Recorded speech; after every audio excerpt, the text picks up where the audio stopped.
All right.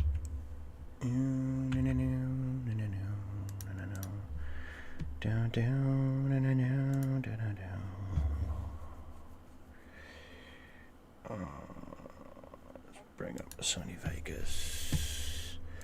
Run. Let's close you.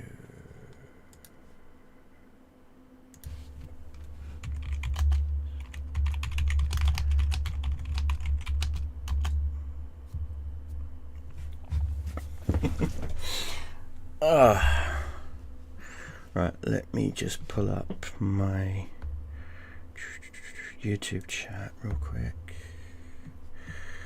Bonk. Scroats McGoat says last night. Oh, that's the wrong thing, Dan. Wow.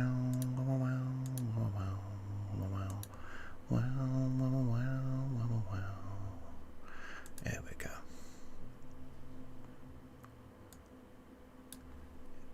Hey, Stuart. Stargate. Yes! Yes, that is Stargate. That is Horus. Stargate. Yes. That is Stargate. That is the original Horus helmet from the original Stargate movie. So yes, that is Stargate. I am in the process of editing some content for you guys. So I figured, what the hey? Let's get started.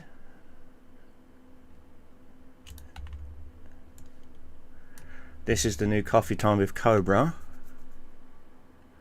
Yeah, I know, it's you, Crypto.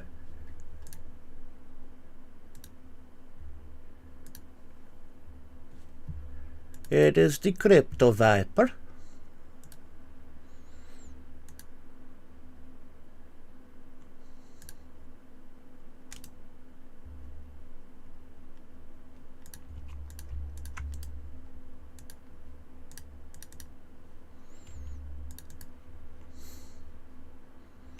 Well, you didn't think I'd know who you was? Of course I know you.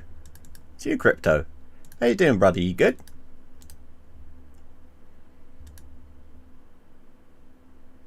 No, I can't forget you, brother. Oh, yes, you.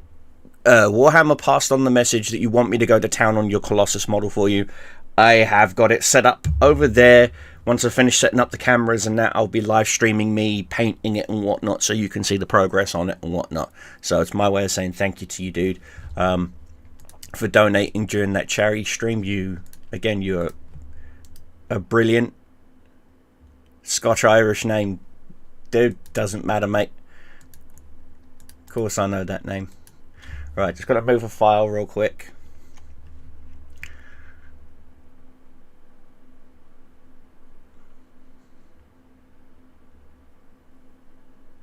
Not a problem, my dude. Thank you for helping. Thank you for donating. That was very kind of you. Alright, so first things first, I actually have to edit this bigger video because it's actually part of my one of my last broadcasts. I've got to find the section I need to cut to, if that made sense. So I've got to edit this clip first before I can start on the other one. This is the new Coffee Time with Cobra that's coming up on Monday. So I figured I might as well just whack out something, you know?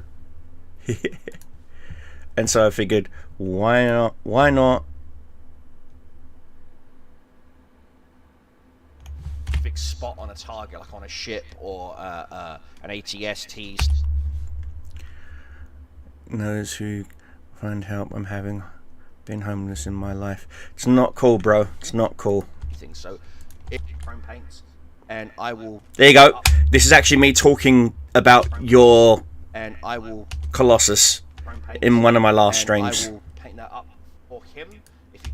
So that's not too shabby. So there it is. 15 kilos, and that's the clip I need. So he'd rather get you happy, healthy, and out the door. Spamming you supplements and stuff to buy.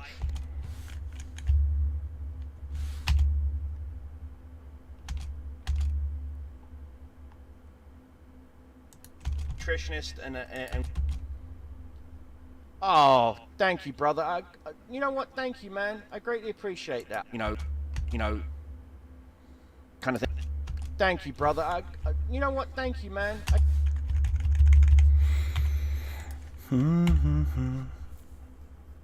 Yeah, I'm doing a lot better actually. Speaking of, I got one more round of blood tests and one more round of dye tests on the 15th to see how far they've shrunk to the point where if surgery is even necessary. So fingers crossed, knock on wood, surgery won't be necessary.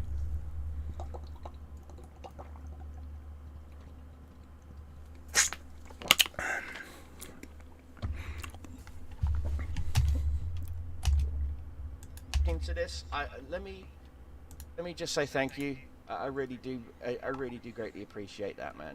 It means, and you know, like I said, I don't have the dono button thing set up. Dude, holy crap! There it is. That's the exact moment I needed. There we go. Right, let's bring you down. Yeah, my health's on the mend. Thank you for asking there, Crypto. You know, I'll jump into the Discord if you want, so you can talk to me real time, and all you need to do is just mute the stream, you know? It's all good. There we go, I'm in the Gen chat. So if you want to talk to me real time, buddy, you know what I mean? While I'm doing this.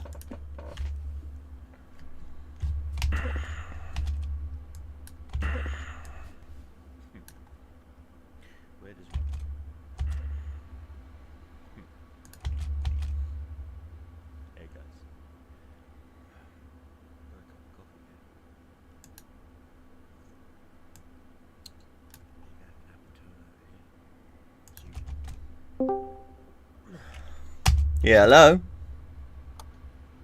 Orderly. Hey, how you doing, Crypto? You old mucker. How you doing, buddy? No. Yeah, DDG showed up and like just totally blew me out the water, and he donated me enough money to buy the graphics card I've wanted, and That's better. Dude, War Thunder on movie. Yeah,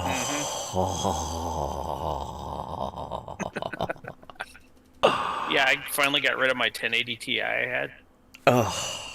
Just So I didn't go with the latest greatest because it's an 8th gen, so I don't have like the latest PCI like Gen 4 stuff. But I did get a 6900 XTX. nice, dude. It screams. I run everything at 4K now. Not a problem. Oh yeah, yeah. My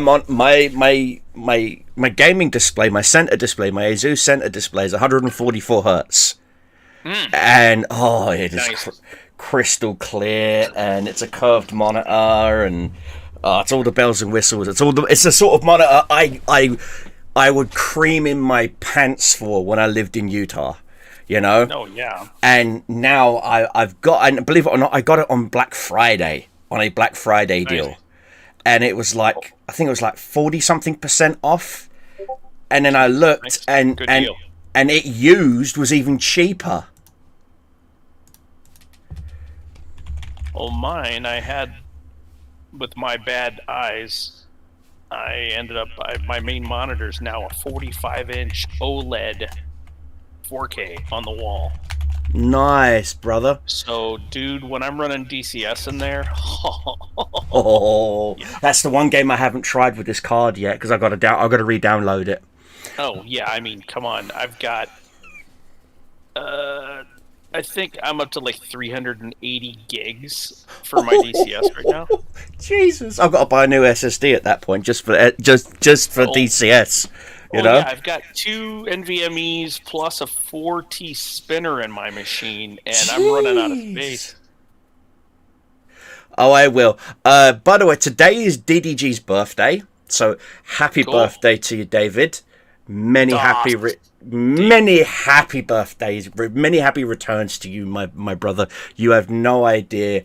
Trust me, I've got all the games currently that I'm playing. I haven't even turned ray tracing on yet on Red Dead Redemption 2, but I'm going to live so you guys can see it literally like full on. And I'm now streaming at 60 FPS. Are you playing the campaign right now? Or I are you am. playing the multiplayer? I'm Okay. doing the campaign. What I'm doing is each other stream. So I'll do like one stream will be Red Dead campaign. Then the next stream will be like War Thunder or a different game. Reason being is a lot of players have never played the Red Dead series, and I haven't. I've got it on my PlayStation 3, but I've never played it because I don't play consoles that much. Are you playing Red Dead 2 right now? Yes, I'm playing Red Dead 2. Okay. I'm up to chapter 2. So we've just got past the... And it's like, how much of that... You're just kind of walking around, and then you finally get to something, like where you have to go save the guy off the mountain, and you end up freaking like, oh, here's some wolves here. Here's some more wolves here. It's like, really? Yeah. This is really taking forever to get into. Exactly. Well, like I said, I'm doing a very episodic kind of thing so that my viewers can actually catch up at any time, you know? And so I'm playing it, taking my time, and I'm even doing a lot of the side quests and getting some background on some of the characters and the story and things like that. And some of my viewers are actually digging it and watching along, and so I'm happy about that. And like I said, War Thunder on movie is I actually found out that with a BIOS flash update from this motherboard I'm using now, I can actually go from a Ryzen 7 to a Ryzen 9, which is 16 cores, 32 threads. Nice. And I thought that this fall's probably going to be a new machine or a new motherboard for me finally. And then I finally sat there and I thought to myself, I know now the RAM is both Corsair Vengeance, but one is CO 3000 and one is 3032, so the 32 is downclocked to match the 3000. So I'm like, I'll get another set of 16 gig 32, take the 16 stick 3000 that's in there out, so that when I get a processor upgrade, I've got the RAM and the processor to immediately go straight onto another B450 motherboard, and then that way I can then completely like next gen even my encoding machine at that point, you know. Yep. And then that way I'm set. I'm future proof for anything. And then I can finally take my old Bitcoin motherboard, because that's what my encoding rig is on. It's literally using a Bitcoin motherboard. So it's got like 30 PCI slot lanes for graphics cards, and it maxes out at like 8 gigs. You know, hey there, Pandemics. It maxes out. Yeah. He's a moderator of mine on YouTube. We're actually going to be meeting up here soon in a couple of weeks here in Reading, because he doesn't live that far from me. So we're going to be meeting up and having a bit of a shindig kind of thing, you know. And once my health is okay, because my doctor's limited me to 4 hours of activity max. So I can't travel more than 4 hours.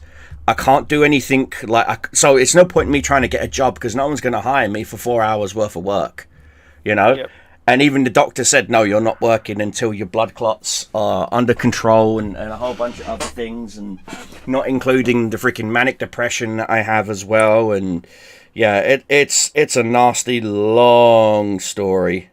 Well, it's not like you had years of shit happen to you, so you know, why would you be manic depressive? No. Yeah, exactly. It's not like I had to come back to a country that I did loathe and detest. No, not at all. How are you guys? It's been fucking ages. I'm good, brother. How are you? Yeah, I've been alright. You know, working, living the dream. Yep. Paradise every day, you know. Yeah, welcome to England, mate. See, I'm the opposite. I actually want to be working. Yeah, dude. Yeah, I know, right? We complain about, you know, shit we don't have, and then we have it, and then we complain that we, you know. It's a first world. Yeah, it's a first world problem, I guess. Literally. And so, but yeah, like I said, I fucked up the tendons in my right wrist at the deli factory. My hand got caught in the mixer, and I barely just twisted my wrist. I heard it pop, but if I hadn't twisted it, the machine would have cut my hand off at the wrist.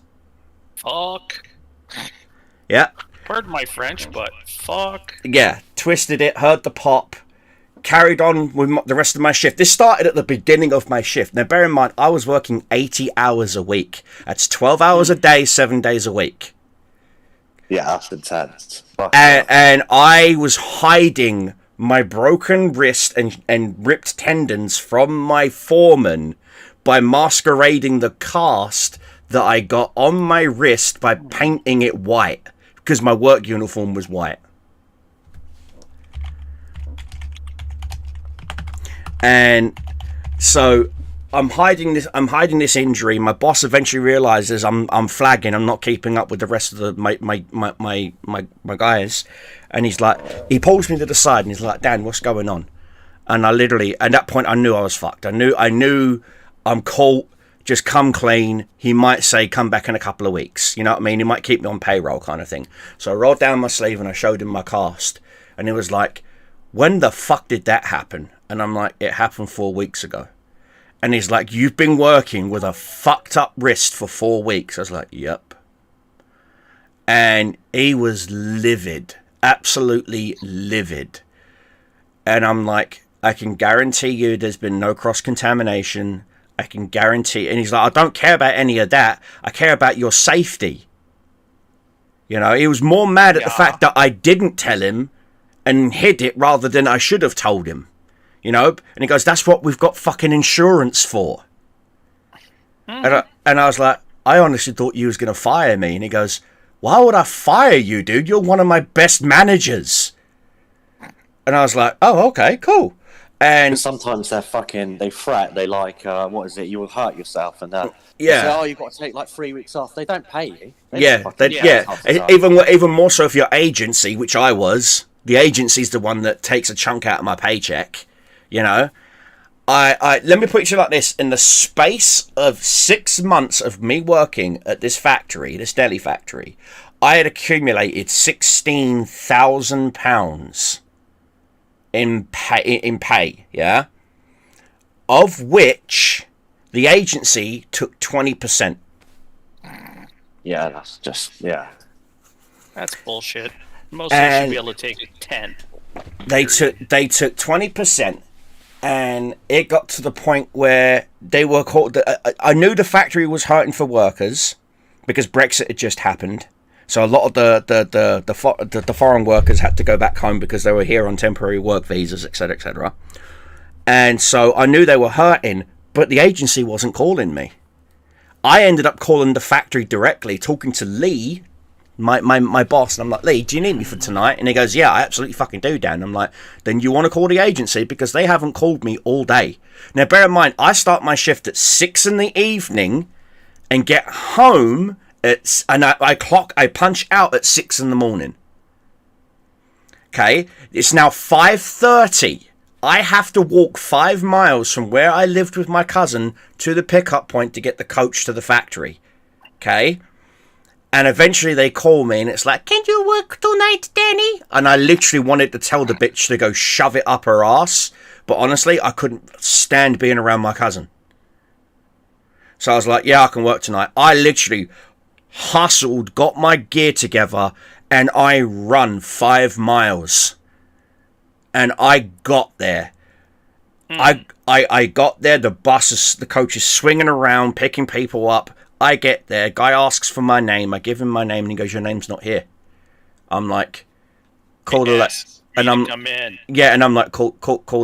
agency. So we're now behind 5-10 minutes because the lady at the agency's shuffling through her papers to try and find, because the left hand didn't know what the right hand was doing, you know. Of course. Eventually, the guy's like, look, I'm late, and I'm like, then just let me sit down. We'll work it out at the factory. So I sit down, we get there, I get out, go to the sign up sheet. Now in the main canteen area, there's a little sign-up wall which says, do you want to work again tomorrow this exact shift? Yes or no? And you say yes. You sign your name and you say yes. Now that is then supposed to tell the agency, don't call me, I'm coming into work tomorrow. Well, that's the first thing I did every time I got into the factory. I walked straight into the canteen, said hello to all the British workers, said hello to all the Polish workers, said hello to all the Lithuanian workers, as you do. Walked in, put my bag down, gone Monaghan, DL, yes, date it, and waited for my shift to start, go into the factory, get changed. I'm usually in low care, which means I'm the one on the forklift moving stuff in because I got my forklift license. So I'm usually moving a whole bunch of shit in from the delivery lorries dropping off and whatnot. Then I've got to stock them, stack them, and then I've got to issue them their stock inventory barcodes. So literally it's just sticker, scan, sticker, scan, sticker, scan, sticker, scan, and I'm literally updating the inventory live. Okay. Well, we're out in the middle of nowhere. We've got no cell reception. This thing is using Bluetooth. Okay. So I can't even use like my Bluetooth watch or my headphones because it'll interfere, And so I'm sitting there going, da, da, da, da, da, da, da, da. Get that done. All of a sudden it's like, Dan, I need you in veg prep. I'm like, on my way. So I get back, change out my safety gear. Veg prep, huh? Yeah, veg prep. Go, and it's still in low care. So I walk in and I'm like, what do you need, guys? And they're like, we need 400 kilos of red peppers, 400 kilos of green peppers, and 400 kilos of yellow peppers. Now, I know for a fact the yellow peppers haven't even shown up yet, and they won't show up for another hour. And I said to him, I'm like, look, knock out the red and the green. By the time you've knocked out the green, the yellow should be here. I'll rush them through the warehouse. So I went and talked to the forklift manager, because of course the forklift drivers always have to have their own manager.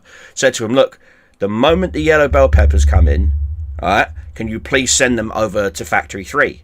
Now bear in mind, this area, the factory that I worked at was literally 6 different factories. We did pizzas, we did dips, we did wraps, we did pasta, we did literally, if you buy it at Tesco's, Waitrose, Morrison's, Marks and Spencer's, God, there was the chains you have over there that I don't have a clue about. Yeah, Asda or Aldi's, yeah, and I know you got Aldi's, yeah. We actually have one in my town, but they're different than your Aldi's. Yeah. Our factory made the food for them. Nice. And we didn't even change the recipes. All we did was, once the product was made, it went off to packing, and packing was the one that decided if Waitrose got this or if Morrison's got that. That's it. And it literally consists of grab label stack A or label stack B. That's it. The food's identical. And the fact that people go to Marks and Spencer's, goes to Marks and Spencer's and pays £5.50 for the same dip you can get at Aldi's for 45p. Of course. It's the exact same dip. It's the exact same dip. I'm telling you right now, it's the exact same food. I worked at that factory. The factory's called Bakkavor Food Industries. You can literally Google their name. All about, some people are like, hey, I'm upper crust, so... Exactly, so they pay extra because the flavor's different. The flavor's the fucking same. Okay? Yeah, we call them Nancy North Shores around here. Let me put it to you like this. I know it's the same because this wrist got trapped in the Risco machine that made your sauce. So I know it's the same. And thing is, we even have Tesco's in. This is one of the reasons why I hate Tesco's, but I love them at the same time.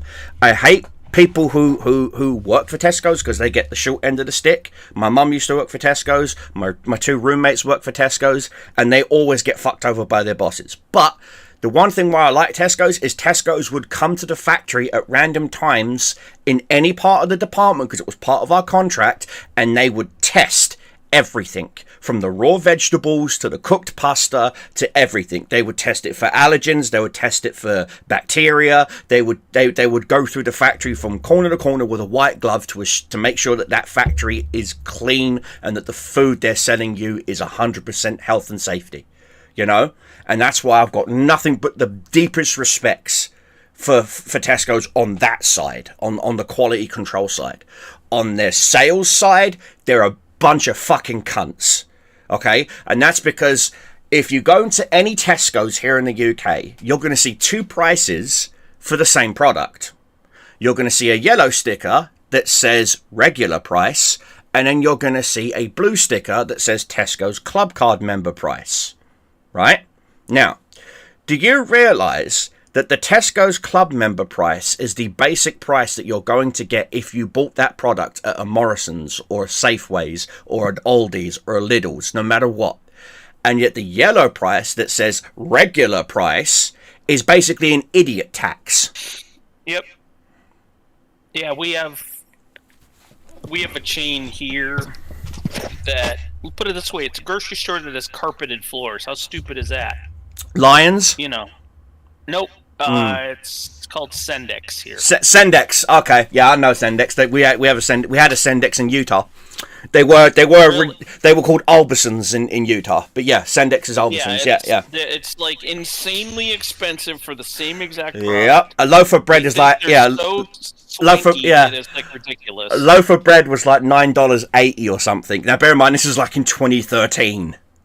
So it's like all the 50-something women shop there because they think they're like better than everybody else, and they want to say it's all organic and Whole Foods and all this shit, and it's like whole paycheck, you mean? Shit, yeah, fucks me off. Yeah, it's like, this is finest, so it's better, brand approval and all that. Same as when they say, it's a gourmet burger. Okay, I've worked in the kitchen. Would you like to know what the word gourmet translates to? Moron? Oh. Leftover bits that we couldn't put on a regular burger. Yes. That's it. Literally. I've worked in probably about 8 or 9 restaurants as either a sous chef, a line chef, or a main cook. Okay?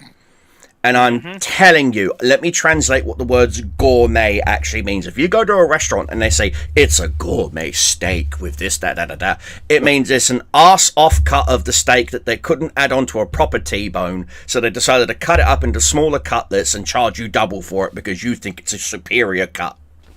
Yep. Anything that's, certified organic. Oh, you mean it was grown in a field. Okay, thank you. Yeah, that's it. You mean it was a cow that was grown in a field and ate grass, like most cows? Yeah. Okay, yes. Cool. Free-range chicken. Yeah. Yeah, exactly. So you mean a chicken that was owned by a farmer. Okay, cool. Yeah, that wasn't, a chicken that wasn't kept in a cage all day long, which is usually egg chickens, but okay. Yeah, battery chickens or egg chickens like Tyson does. No offense, Tyson. Yeah. Who actually supply KFC? So Tyson is crap. Yeah, Tyson. Purdue they have over here, which is much better. Yeah, exactly. Purdue is better. Tyson chickens. They had a big chicken farm in North Carolina. They had to slaughter almost 1.2 million chickens because 3 of them tested positive for avian bird flu. Oh, of course. Fucking hell. And so that's why they fucking had that fucking supply issue when they shut all their fucking companies. Yeah, they had to cull an entire chicken battery farm because three chickens tested positive for avian bird flu. And that's why you should kind of silo your chickens in groups. That way you don't have to call the entire building. Exactly. But no one listens. No one I grew up on a farm town. Yeah, it's like I hated poultry farms. One of my aunts had a chicken farm, and I'm like, oh my God, this is the worst thing. We had cows and sheep and pigs, and they were so much easier to take care of. Oh yeah, they are. I've done my fair share of muckraking. My uncle John owned a pig farm, but he also had sheep. And oh God, I'm telling you right now, there's only one other smell that beats sheep shit in the middle of summer heat. Only one other smell, and that is the smell of a human body being cooked by napalm. Ugh. Yeah, or just that general death decay smell. Is it's fucking, you can't miss it. My Uncle John, and I love my Uncle John. In fact, I've got pictures of me as a kid working on my Uncle John's farm. I'm not going to show them because everyone's like, that's not Danny. I'm like, it's me. curly hair, blonde curly hair, blue eyes. Yeah. Perfect German, as my friends used to joke about it. But yeah, I'm there, and in the background you can see all the goats and the sheep and whatnot, and I'm standing next to my cousin and whatnot. Right, And, your uncle Carl. Yes. yeah, my uncle. German. Yes, my uncle Wilhelm. Yes. Yes. Karl Schmetz. Schmitz. Yeah, Yes. one of my friends when I lived in Oregon was Karl Heinz. Karl with a K. It's like, man, could you be any more German, dude? Turns out he's Jewish. Oh, No, well, see, that's the revelation I recently found out. When my grandmother passed away, okay, in November, I learned so much about my grandmother that it literally made me question a lot. Not necessarily like, is she my grandmother? Of course she's my grandmother. But it made me question a lot about what happened in the past and why she never talked about it. Namely, at her wake, they had pictures of her growing up, and some of the pictures there is a picture of her standing next to Joan Collins, because they went to the same school together, the same boarding school. Her and Elizabeth Taylor, but all three of them, they all went to the same school.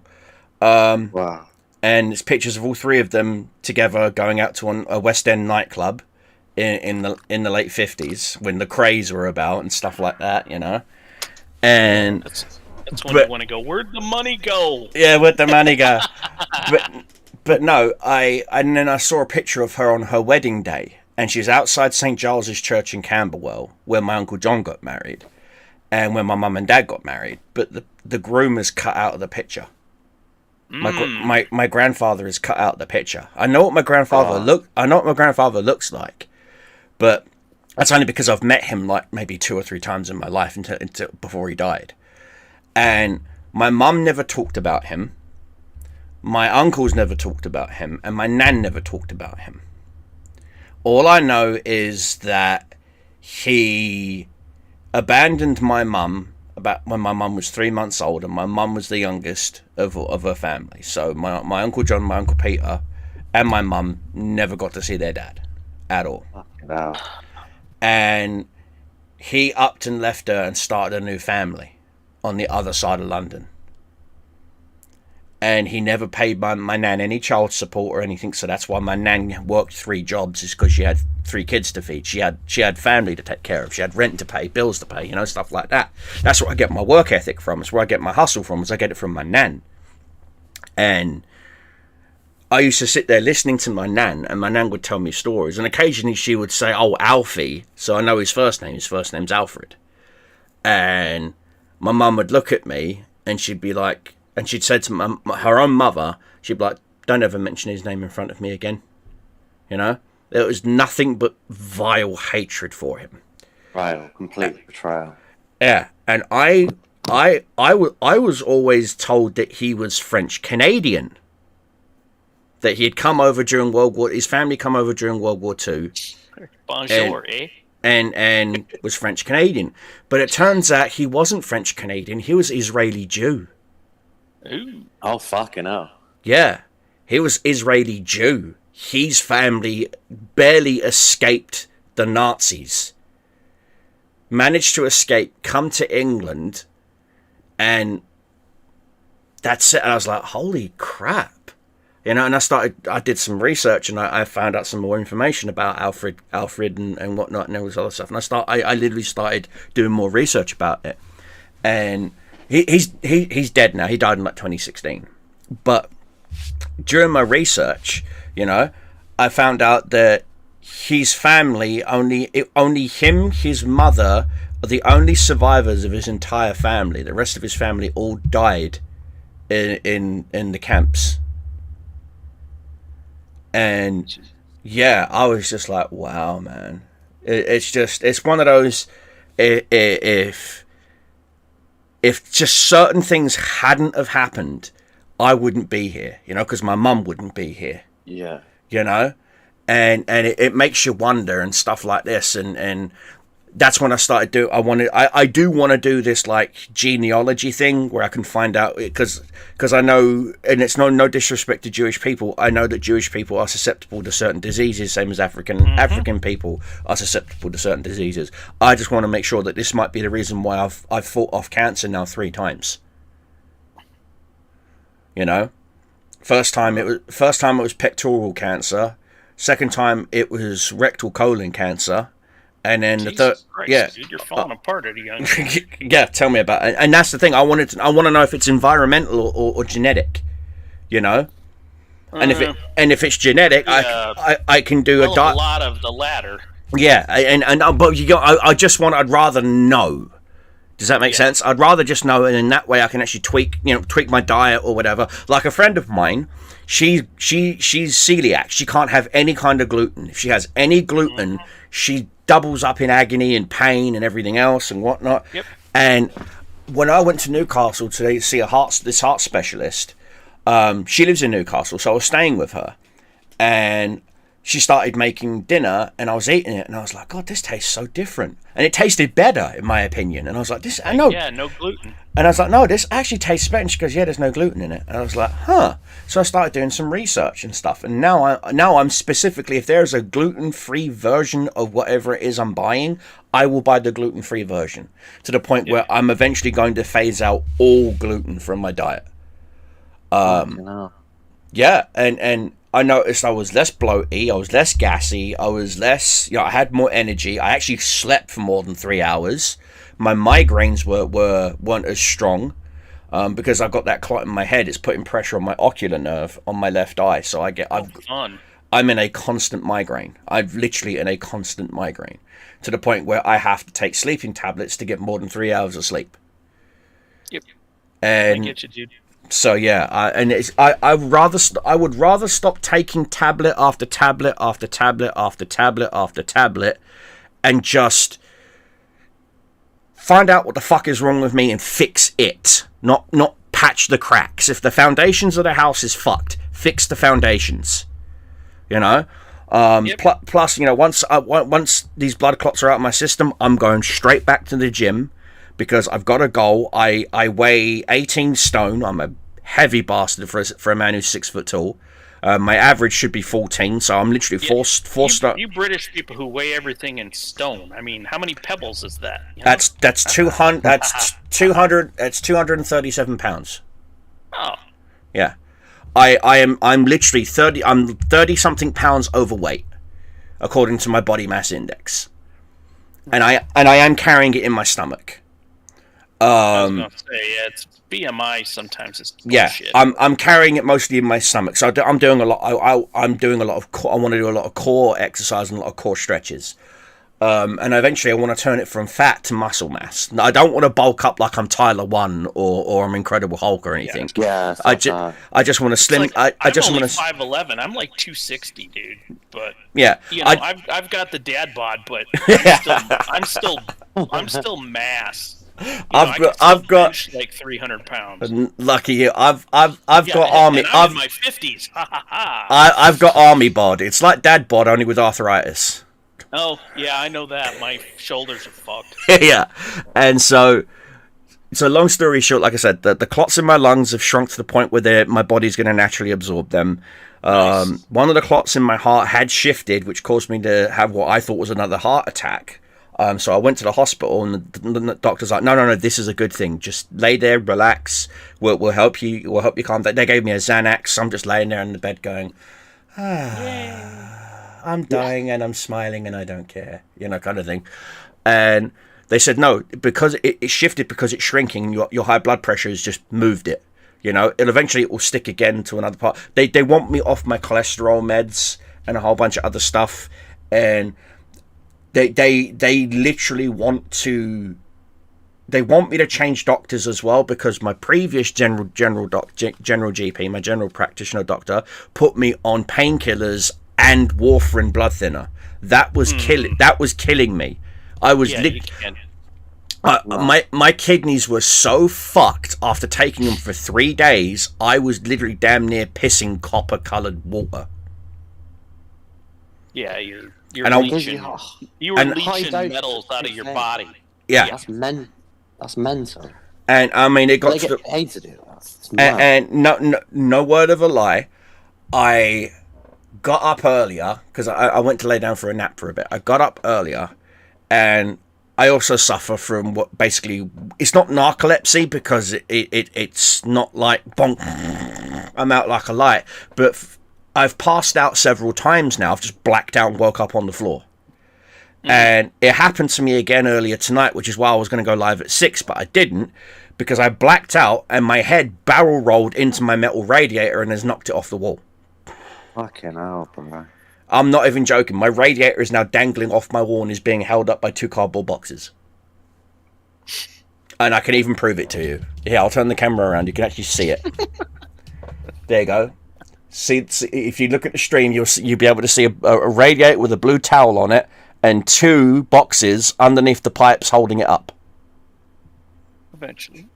Fucking hell. Lag.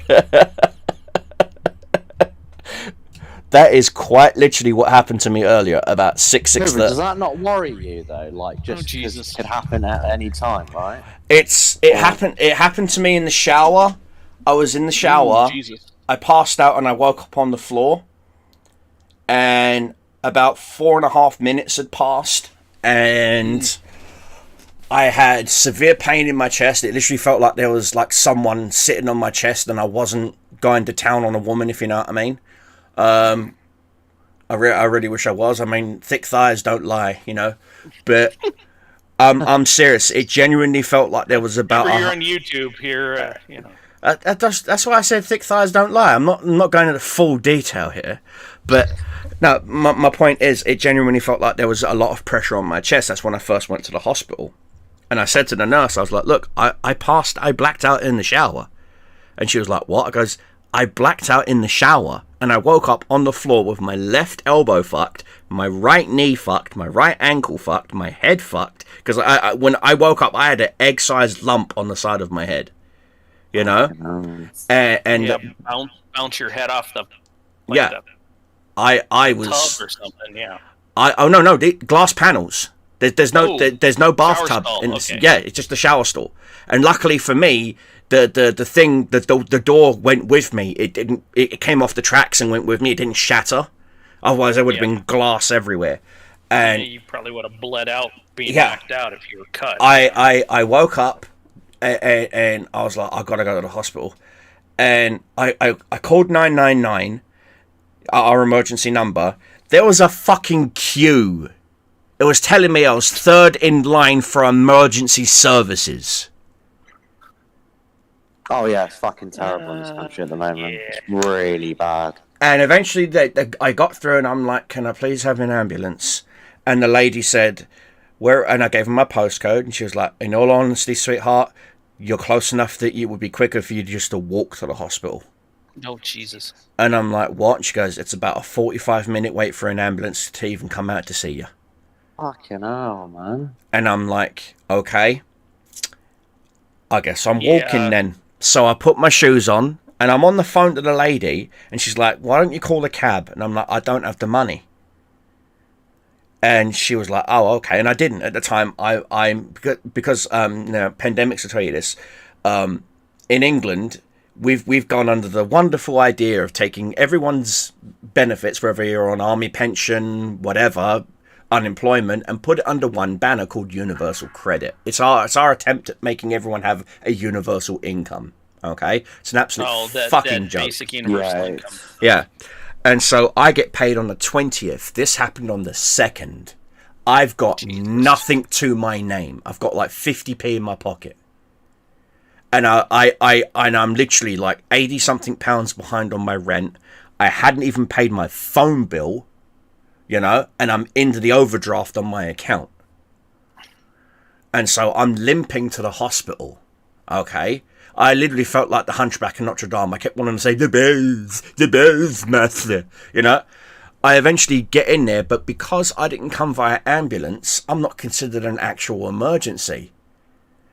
I had to queue. Now, if you look on my Instagram, I posted a short 30-second clip of how many people were in the queue just to be admitted. Not including the people that were already admitted, and the fact that the seats actually went outside the doors.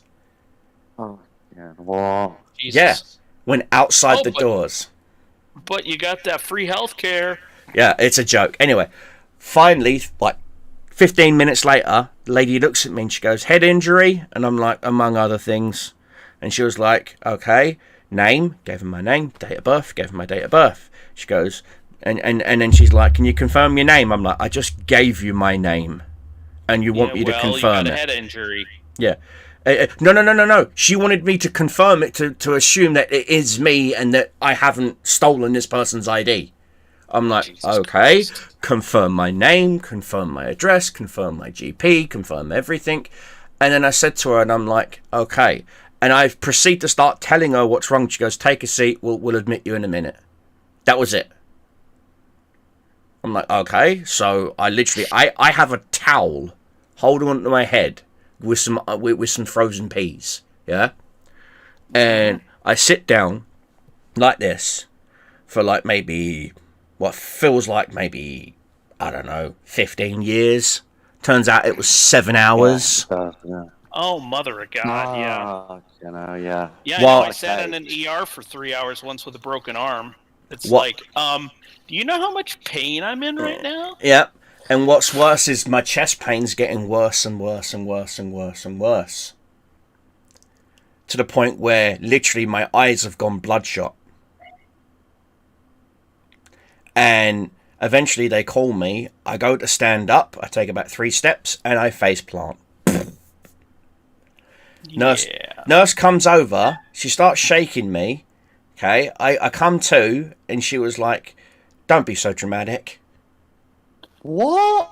Yeah. F you, honey. And she looks me in the face. She sees my eyes are bloodshot and she's like, what drugs have you taken? None. And I'm like, none.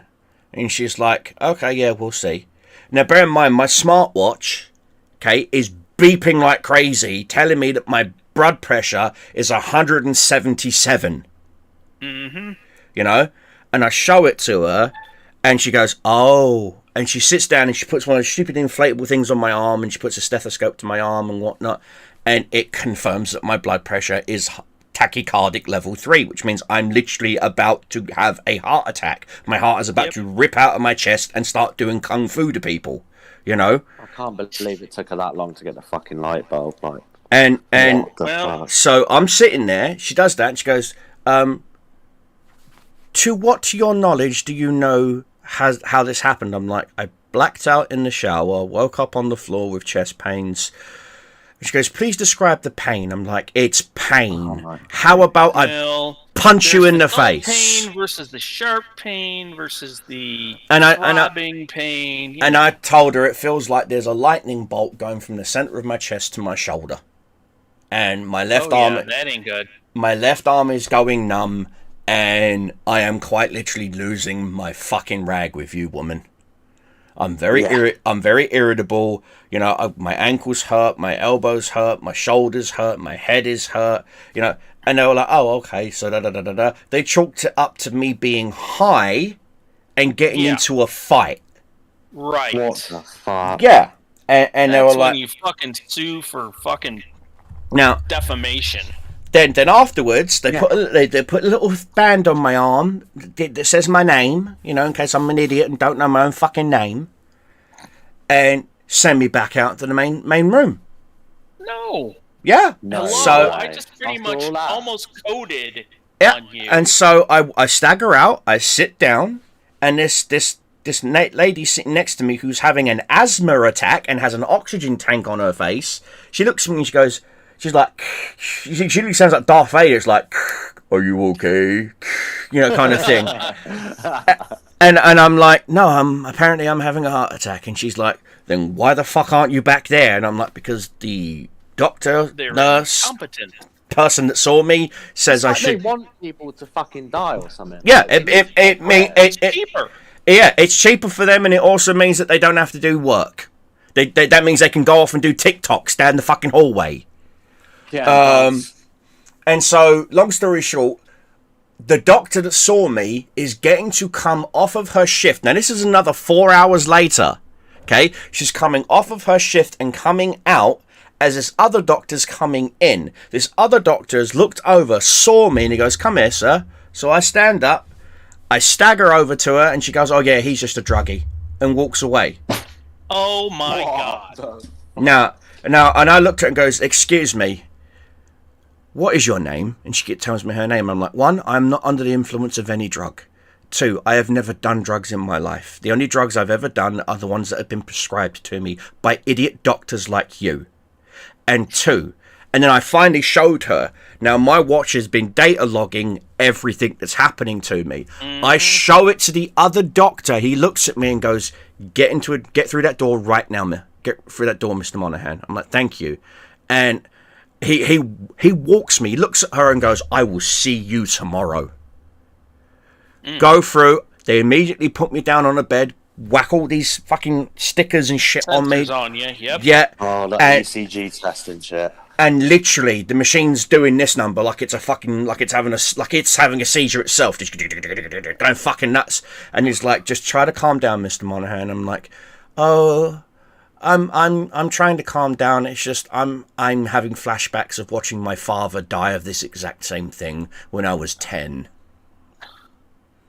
You know, and he's like, "Well, don't worry, we're not going to let you die." And I'm like, "Please don't, because my daughter's birthday's this month, and I really don't want her to realise that her birthday's the same month that her dad died." Mm-hmm.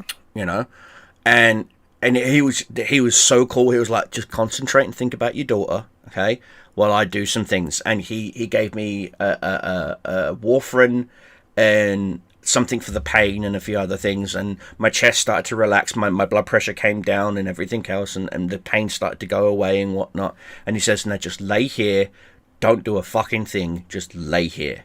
I don't want you to do a thing. If you need me, here's a buzzer, press that, and a nurse will come to you."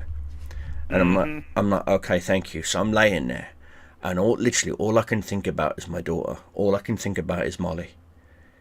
And I'm like, I've finally just got back into her life.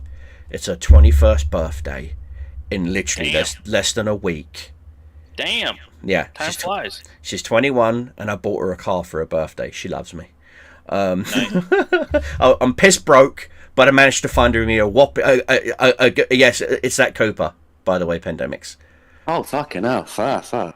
Yeah, I bought her that Cooper, and I bought that newer Cooper. one or an original? It's a newer one. It's an 07. Okay.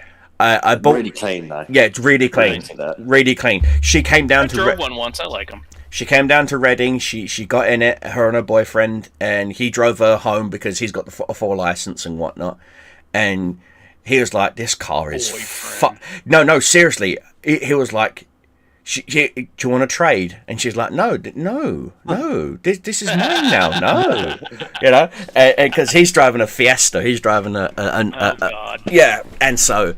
Oh, Crypto, it wasn't a normal one. This thing had fat fucking flash alloys. Like, it was top trim. Yeah, this Nice. and I like what Cooper Works kind of trim. yeah, level? it's Right before that, but then trim sort of like, so basically you're getting like, it's a good. It's a Cooper Sports. It's not a Cooper S. It's a Cooper Sports.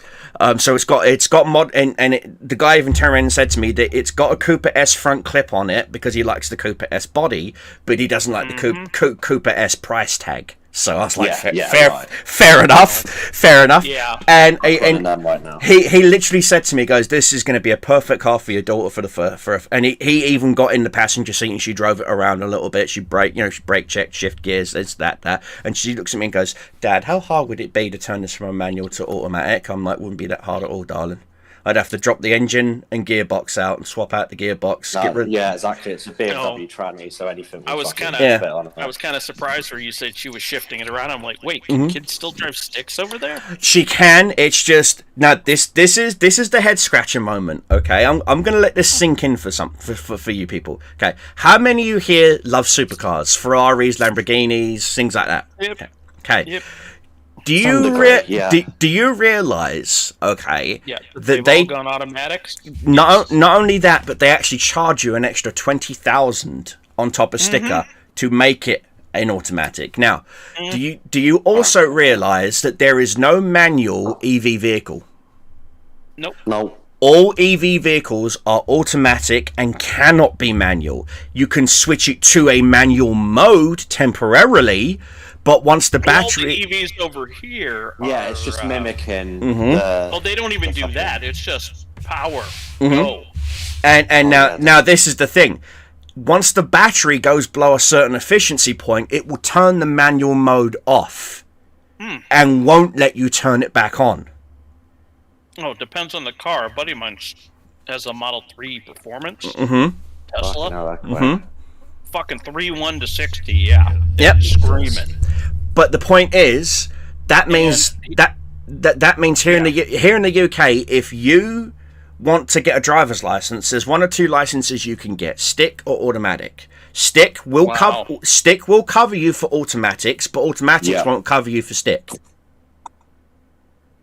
Okay, so if you get an automatic license, and only an automatic license, you cannot legally own. Well, you can own, but you can't drive anything with a manual gearbox. Which makes it a bitch abroad because of getting that fucking, you know, in your parking lot and you're waiting for your fucking car and it's a manual and you're like, fuck, they don't have any autos. Yeah. And now... Well, if you ever get a rental car in the US, it's gonna be an auto. Yeah. Yeah. Now, this is the kicker. The British government hasn't clocked on yet. I have. And so I said to my daughter, I'm like, you do realise by 2040 the British government, and the law's already passed, so no amount of pressure on any MP that we have is going to change this. The law has already been passed, and it's been handed down to the automotive manufacturers, which is why 4 automotive manufacturing plants here in the UK have shut. They've just shut up shop and moved back home, which is from 2040 onwards, all vehicles produced in the UK will be automatic. That's fucking pointless then, isn't it? It's like, you're not going to need the... Yeah. So you're not going to need the manual license. Now, 2040 is literally 10 years, just over 10, 15, 20 years from now, right? Yeah, my daughter will have been driving for 10 plus years at that point in her life. And I said to her, I will get you a manual or an automatic, it doesn't matter, because I can easily buy an automatic gearbox and just do a swap on it for you. It'll take me and some friends and a couple of cans of beer and a weekend, you know. And you'll be driving it home. Literally, you know, you come down Fridays, Monday morning, you're driving it home, you know. And she was like, "It's that easy." I'm like, "Yeah." Literally, in the factory, they've got them on a rack, and it's like they look at the build list, and it's like, "Oh, this one's an auto." So they grab that automatic transmission, bolt it up, you know, pour fluid in the torque converter, and that's it. It's done. They bolt up to the fly. BMW's fucking easy to work on. That's using all of that shit, so except for the 2016 M5s and M3s, because you can't change the oils on those fuckers. You have to take them to. You have to take them to a dealership. So, but point is, and she was like, "It's gonna okay, so it's that easy, Dad." And I'm like, "Yes, you just concentrate on getting your license for now, darling. Okay, but once you've got your license, because she's going for her written theory here in 2 weeks. So good luck on that, Molly Bear. Good luck on that, darling. Once she passes it." She will then legally be able to drive the car as long as she puts P plates on the car. And her only restrictions is she can't go on the motorway. She'll be able to go anywhere in London, where she lives. She just can't go on the M25. Yeah, so that's like full license. Motorways are for full licenses only. Now, this is where the government is fucked up. Okay. I know a lot of 18 big rig drivers, okay? Do you want to know how long an automatic transmission lasts in an 18-wheeler? Not long. 50,000 miles if they're lucky. Yeah, they burn them right out. Yep. This is why they have like 18 trillion gears, because it just doesn't fucking work. So... good luck, British government, enforcing Leyland, Volvo, Scanner, Ford, Chevy, Dodge, everyone to say, oh yeah, our new 18, or even Kenworth, you name it. Because even at that point, they won't even allow imports into the UK if they've got an automatic gearbox. A manual gearbox. So say you go, Okay, say the 2040 deadline's here, and I want to get me. It's now technically a classic. I want to get me a Dodge Challenger. Okay, Challenger Hellcat. Okay, and I'm now screwed because they majority come in manuals, not automatics, which means I'm going to have it converted to an automatic in order to have it imported in to drive it. 6.2 liters of Freedom Cobra. I've got a Charger. Oh shit! I still want to turn it into a convertible for you. I do. I mean it. I want to chop the top off that car. I want to chop the top off of it, put a roll bar over it, old school Corvette style.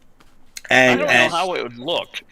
Just for it because it's a big four-door daddy car, you know. But I'm telling you, dude. The Jolly would look good as a convertible. Oh yeah, I've looked at some of the newer cars that's come out, and I'm like, I could design things so much better. Like I'm in the process. No word of a lie. I'm actually in the process of learning not AutoCAD. It's oh crap, what is it? It's Mesh Mixer, and I'm literally designing from scratch my own supercar. Nice. It's gonna it's literally gonna have a 2J. It's gonna have a 2JZ motor in it. It's gonna sound fucking gorgeous. 2JZ twin turbo. 14K redline. Transaxle, so it's a mid-engine rear drive, very similar to a GT40, but the majority of the body is based off the Saleen S7. Oh, fucking hell, that's one of my favourite cars ever. 2002, I think that bitch came out. Yep. Really long, really... Based off the Saleen S7, but the front clip is based off the classic GT40. Now, I don't know, have you ever seen the Factory 5 918? Yes! Oh. Yes. Mid-engine, 2JZ, turbo, rear-wheel drive only, but, you know, their own body. But so it's a good tube chassis though. It's like I really want to see somebody take that kit because I've seen somebody took the Ford 2.3 liter turbo that they have now, throw it in that thing. It's like I want to see that become like the starting point for like when you had Fiero kit cars where they just bolt onto the chassis. Yes. Oh, what do you want it to look like? You want this? You want that? Here. There's actually a company. Let me. Because the thing is, they build the bloody chassis into the mount now, so it's a bit. The rear quarter is just completely fucking stuck, you know? There's a company called Chassis Works. Okay?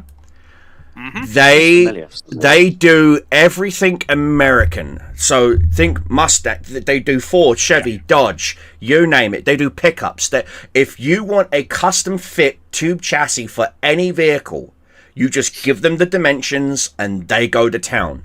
You tell them what rear end you want in it. If you want a transaxle, Corvette style, whatever you want, Mustang 2 front suspension, you name it, and it is all literally built to your specifications. Nice. That's very cool. That would be the company I would go with that would be designing my supercars chassis. And it would be it would be see, this is the thing. I'm more leaning towards a Formula F1 style front suspension. You know, with the cross piston arms. Yep. And you have your center shift point is literally in the axis of the car. Yep. And so no need for a big chunky freaking sway bar because there's going to be zero body roll on the thing anyway. And so low and fucking rigid. Quite literally, I'm going to go with carbon ceramic brakes.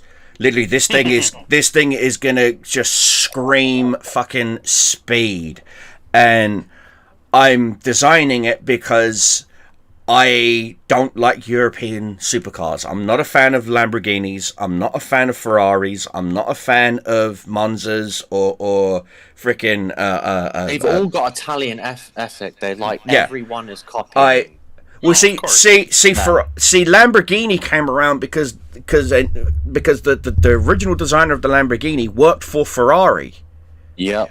And he realized that the common people that loved Ferrari, their fans that loved Ferrari so much, could never afford them. So he initially designed Lamborghinis to be a offshoot, not necessarily a luxury brand of Ferrari, but more of a Lincoln Mercury version of it. Cobra. They built like a Humvee. Like, does anyone remember? Oh that? yeah, the Like, LMO or LMO too. Yeah, I know. Yeah. Just you could only get it in red or black. That was it. Yeah. No other colours.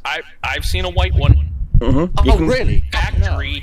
Yep. No way. And- That's insane. And so, Well, mind you, I grew up in high school in California, and one of my friends' dad owned Ferrari of Los Gatos, which is about that's Silicon Valley's frickin' like Hollywood equivalency. You're not gonna find a more ritzy area down there than that. And yeah, they had one brand new, a white one.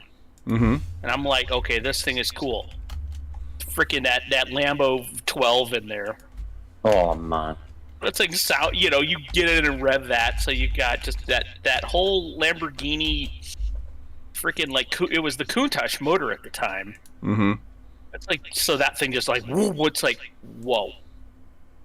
So Oh yeah, yeah, I would have it's taken that. amazing. It's like Aventadors with the Guntani exhaust to just sound like F1 cars. You know what I mean? So- They're fucking mental. So if you're watching the stream, you'll see exactly what I've got planned, which is I'm going to be taking like the front.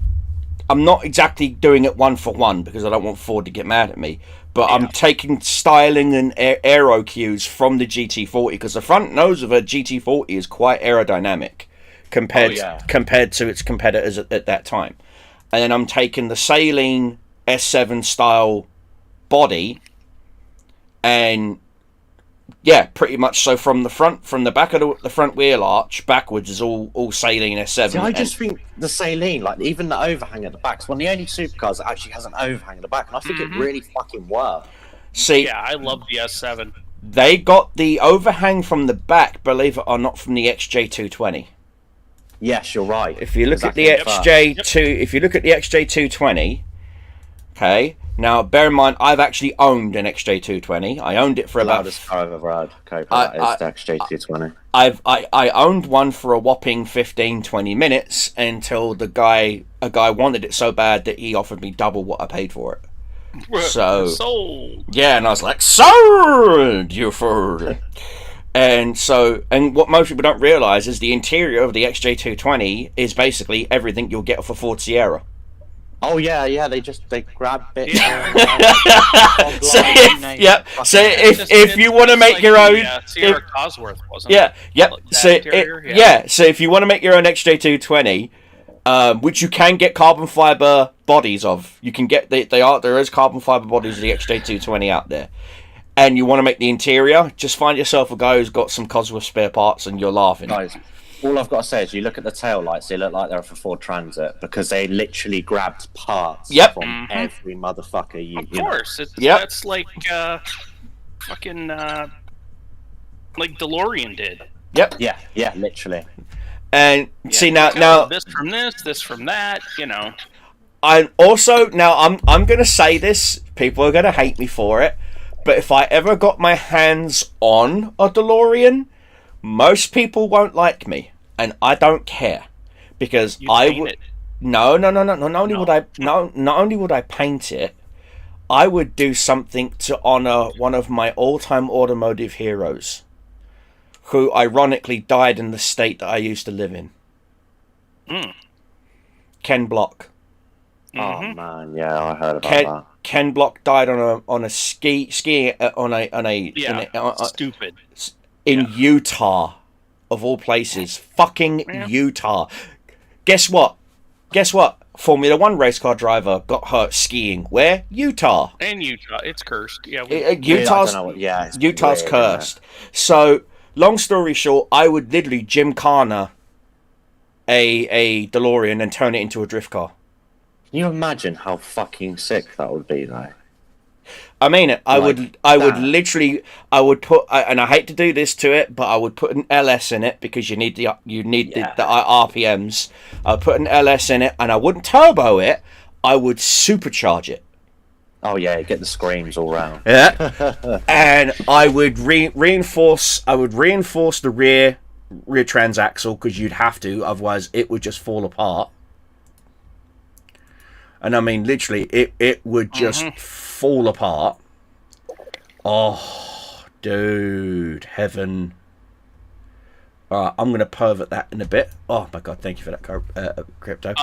That's actually, that company is founded and run by, like, my best friend from high school and college. Wow. Really? What is this? That coupe he's got on the top picture Yeah. with... The Cobra is actually that Cobra coupe. Yeah. That Daytona has actually been on Jay Leno's garage. Oh, Fucking hell. I've seen the episode. Yeah. I've seen the episode. That is a beautiful Daytona. Yeah, he makes. I mean, he either does, like, he built a Daytona for somebody that wanted custom, and that was the one that's been on Jay Leno's garage. And then he's done stuff where he has done, like, concourse level restorations too, and as he's gone to the Monterey Concours d'Elegance down there and actually won awards. It's like, holy crap, dude. That's insane. Yep. Crypto, can you send me the link so I can see this? Danny forwarded to him. Yep, sure. Will do. I don't have. I will post it in the YouTube chat. Okay then.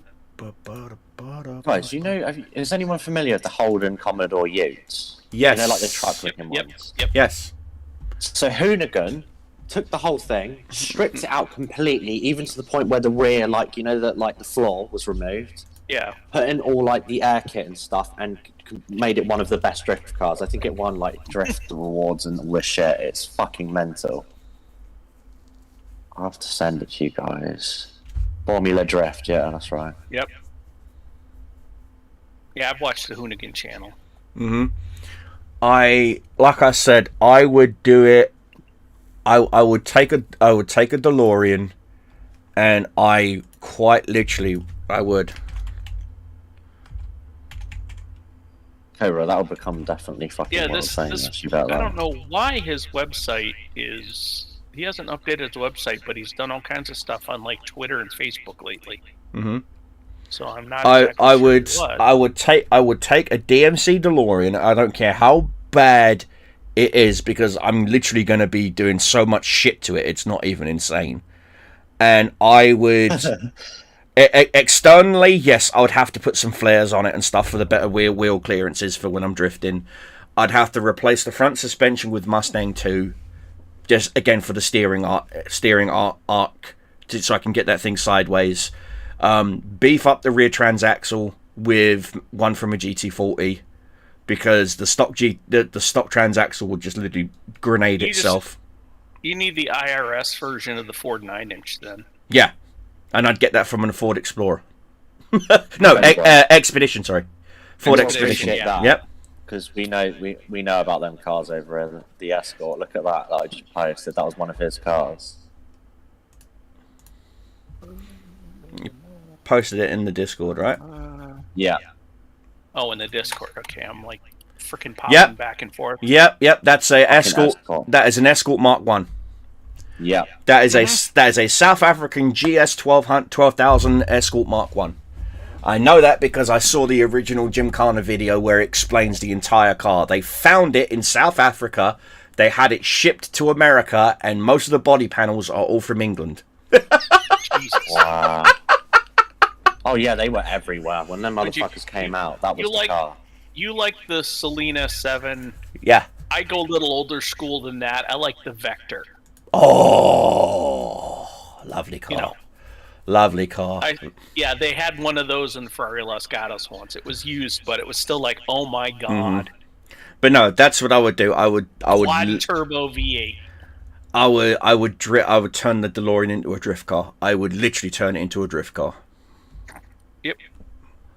And I would give it the full Ken Block red, white, and blue, black body with the red, white, and blue American flag on it and everything else, and Hoonigan in it, and white rims. Yeah, I would quite literally, and I would literally just call it, I would call it the Ken Block Special. In honor of Ken Block, because most people are like, what? Most people don't realize how much that man influenced a person like me. Time. Oh yeah, he has a bigger impact than they realize. Oh yeah, he like I said, the only real like super like high end supercars that are unobtainium is the Saleen S7, the XJ220, and the GT40. They're the only three cars, Euro cars ish, because the GT40 was styled on European cars. That's why I call it a Euro car, but it's not. Those would probably be the only three cars European-ish that would be in my garage, next to a Ford Escort, a Ford Escort, a Sierra Cosworth, and a Ford Capri. I would have all. Have you ever heard of a Cheetah? Yeah. Yep. That's the latest car my buddy built. Was a one with a 427 LS7 in it. Wow. Bloody hell. That's on his Facebook page right now. It's like, holy crap! Fucking hell. Nice. It weighs 1,904 pounds. Fucking hell, I could lift that. It's like holy crap! The power to weight ratio Is insane. Oh yeah, it's like that's mental, mate. That's mental. it's like a Miata with a goddamn big block. It's weird because I could see Ken Block's livery with like, he has like the random colours sometimes with just like purple lines, like Cobras. Like I don't know, it just works so fucking well. Mm-hmm. Wow. All right. I've got to take a look at this. All right, let's take a look. Let's see what's more expensive. Okay. Oh jeez. Is the GT40 more expensive? Which one? Okay. Which Now, GT40? The I'm looking at a 94. Okay, GT40. That's a replica. I don't want replicas. I want an actual, a full GT40, not a replica. All right. So let's go maximum year. I'll be looking at 14 million, to be honest. No. The Ford GT Carbon Series, okay, 2021 from a dealer. Okay, so you're paying stickers. Yep. It's only gone 36 kilometers total. Okay, it was a trade-in apparently. Jesus. I can imagine. There you go, $995,000. No. So $1 million. No, you could buy them new for $300K. Okay, now, skyrocketed like fuck. Saleen S7, okay, last one gone at auction, 770,000. Okay. That's a better deal in my opinion. XJ220, 483,000. Oh. What the fuck? That's insane. What about an F1? Right, let's take a look. Bloody hell. I would love to have an F1. Well, F1's their money. They're fucking money. I would drive that bitch too. They have the fattest rear tyres I think I've seen on any car from the 90s, even to this day, to be honest. Okay, McLaren. Although I did see a Diablo once that had something that I jokingly called Flintstone tires because they were so damn wide and they tubbed out the back end so much after the fact that I'm like, holy crap. I mean, you could barely see the transaxle back there. Okay, depending on certain conditions, a McLaren F1 will set you back $800,000 to $1 million. It'd be worth it if I had the money. Yeah, fucking hell. Now, bear in mind, I can actually design and build a supercar that can beat all of these for a fraction of that price. Mm-hmm. Oh yeah, because they spend like all their shit on arrows and like shit that works and stuff. You don't need to do that, to be fair. No, you really now don't. let's. That's why I like the F1 because there were no automatic anything in that. That was a driver's car. Okay. That Audi R8 and Audi R8 158,000. Yeah, well, R8s will also fucking act like an old school 911 and put you fucking ass over tea kettle faster than you Yeah, that's fine. Yeah. Now it's recommended I drove sticker one of those, price. and it oversteers like a monster. Now Yeah, those. its recommended retail price is 131,000. So it's actually worth a bit more bob. I mean, granted, there's the 2023 model that's just come out. You know, so again, it would also depend. Now let's take a look at. Put it this way, Cobra. If we got like say a 2008, well no, 2010 they started making the V10 Plus. We took that year, we put a Sheep E-Race twin turbo kit on it. And change the body, it'd be quicker than any fucking supercar ever, like literally. Okay, an original concourse restored, unmolested Ferrari F40 is 1.5 to 1.9 million. Yep, I'd want it modified because I want it to be an actual drivable car. You know? Wait, I also don't want it to catch fire just sitting there. Yeah. No, but now look at the original Ferrari GT40 because that thing is so much money. Yeah, and they're ass too. That's so old. Ferrari GT40. Oh, hang on. Where is it not coming up? Fuck, hang on. You mean how many GT40s are left? Chassis P1112 is the last one left, with P&M on its day remains as an unfinished GT40 known to exist. So there's only one left. Who owns the number one? Rex Myers has the GT40 miraculously restored for a 15-year period. It was completely just in time for the 2019 Pebble Beach Concours d'Elegance, where it placed second. It didn't even place first. No. The GTR I'm looking for. Now, here's the sad thing: is the Hello. is there? Yeah, it's the GTR. GTR 40 is what you're looking for. Quads together. 10 hertz. That's it. Okay, but the GTO. Oh, Pontiac GTO? No, look, the Ferrari GTO, like the original Ah. one, designed by 308. Enzo Ferrari himself. Oh, you mean the one that's like $10 million plus? The 308s or the It's- Dinos? Really early. Okay. An original unmolested Ferrari GTO is set to go to auction at Barrett's, and it's expected to pick up between 45 and 60 million. Holy hell!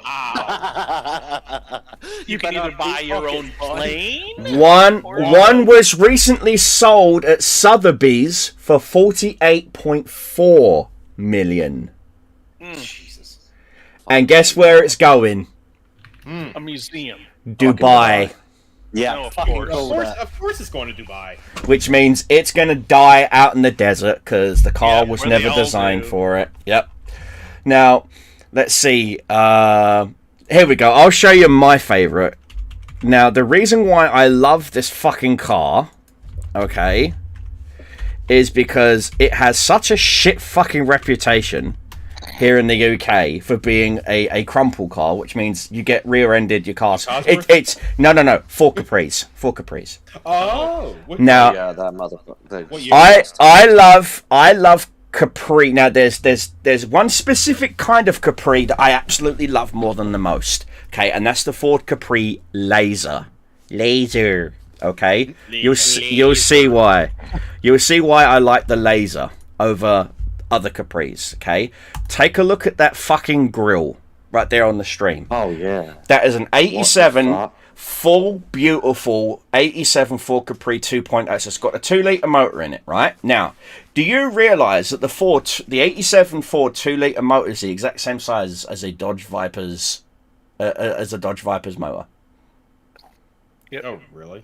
Yep. That's how big they were. Yeah. Now you also do realise that some idiot has actually put a Dodge Viper motor in a Ford Capri Laser. Oh, wow. Oh God. Yeah, Capri's are big fucking cars. Aren't They They're are. like the UK Mustang. to They be are. honest. They're Yeah. more of a Chevelle, if anything, more of a Chevelle / Mustang. They cover both eras. Now, I absolutely fucking love the Ford Capri. If I could ever get one, I know I've seen a few around here that are fix and repair daily, literally like their name says, because Hey, leave me alone. No. I'm a Ford guy, okay? Trust me. Now, hear me out. The problem with the 80s era Fords is they used really shit steel. And Yeah, so... they rot Yeah, like they fuckery. did. They rusted like you wouldn't believe. So, exactly. So, if you can find one that's not... Yeah, so if you can find one that's not been rusted to fucking turned into a colander, or a vegetable strainer, or a cheese grater, you're in luck. But point is, I would absolutely fucking murder someone for a fucking 80. Now, this is another thing that, and now, a lot of people, especially Ford Capri aficionados, will tell you that the Laser didn't come out until 1981. That is horseshit. I know Ford made 5 prototype Capri Lasers in 1980. One of my aunts had a 78 Capri with a 5-liter in it. Yep. That had the world's worst stick shift in it, though. Oh yeah, it will. You could stall that on a dime. There you go. So That was a would fun be- car, though. That would be my perfect Capri right there. Black on black on black. Right there. Now, another thing that I would do to this Capri is because, like most cars in the 80s, they had the protruding bumpers. So the first thing I would do is I would shave the bumper. I would get rid of those fucking bumperettes, because I guess even England had bumperettes like America did back in the 70s and the 80s. I'd get rid of those bumperettes.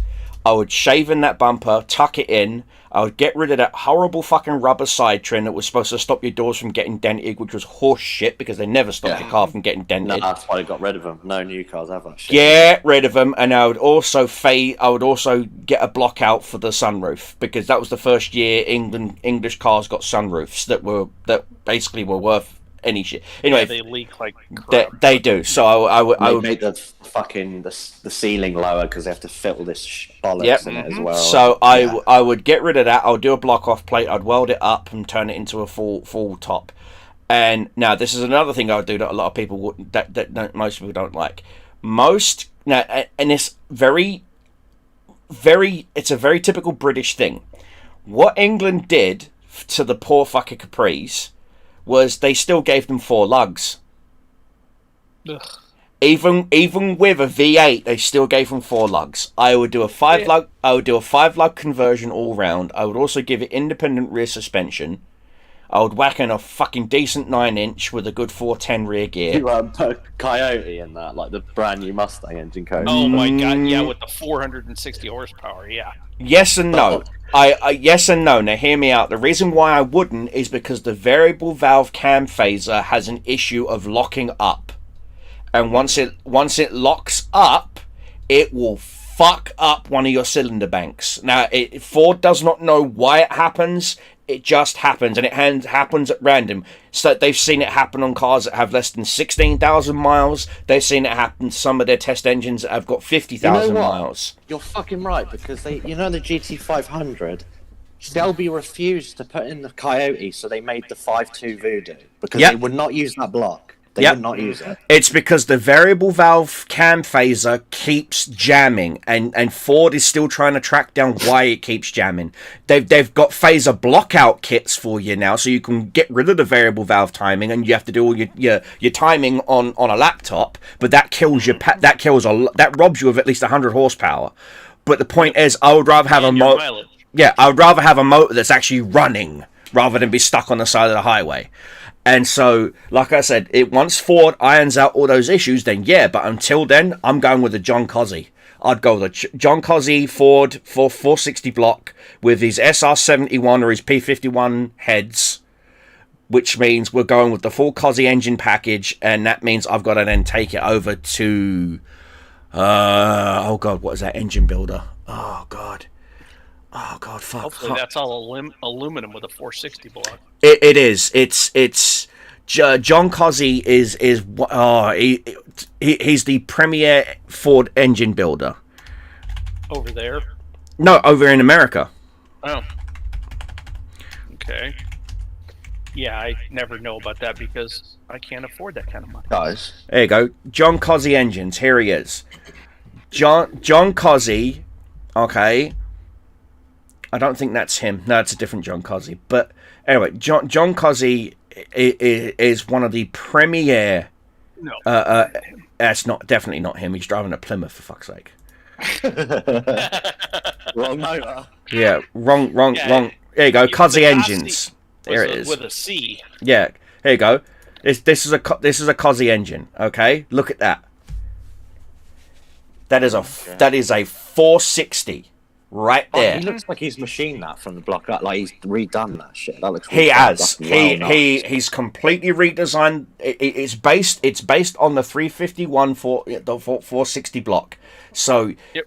and it's a 4-bolt main, not a 2-bolt. The heads. I mean, there's a YouTube channel I go to called Horsepower TV, and they've got a John Cozzy engine build up. Let me bring it up. Yeah, I had a 429 version of that block in my 68 Thunderbird.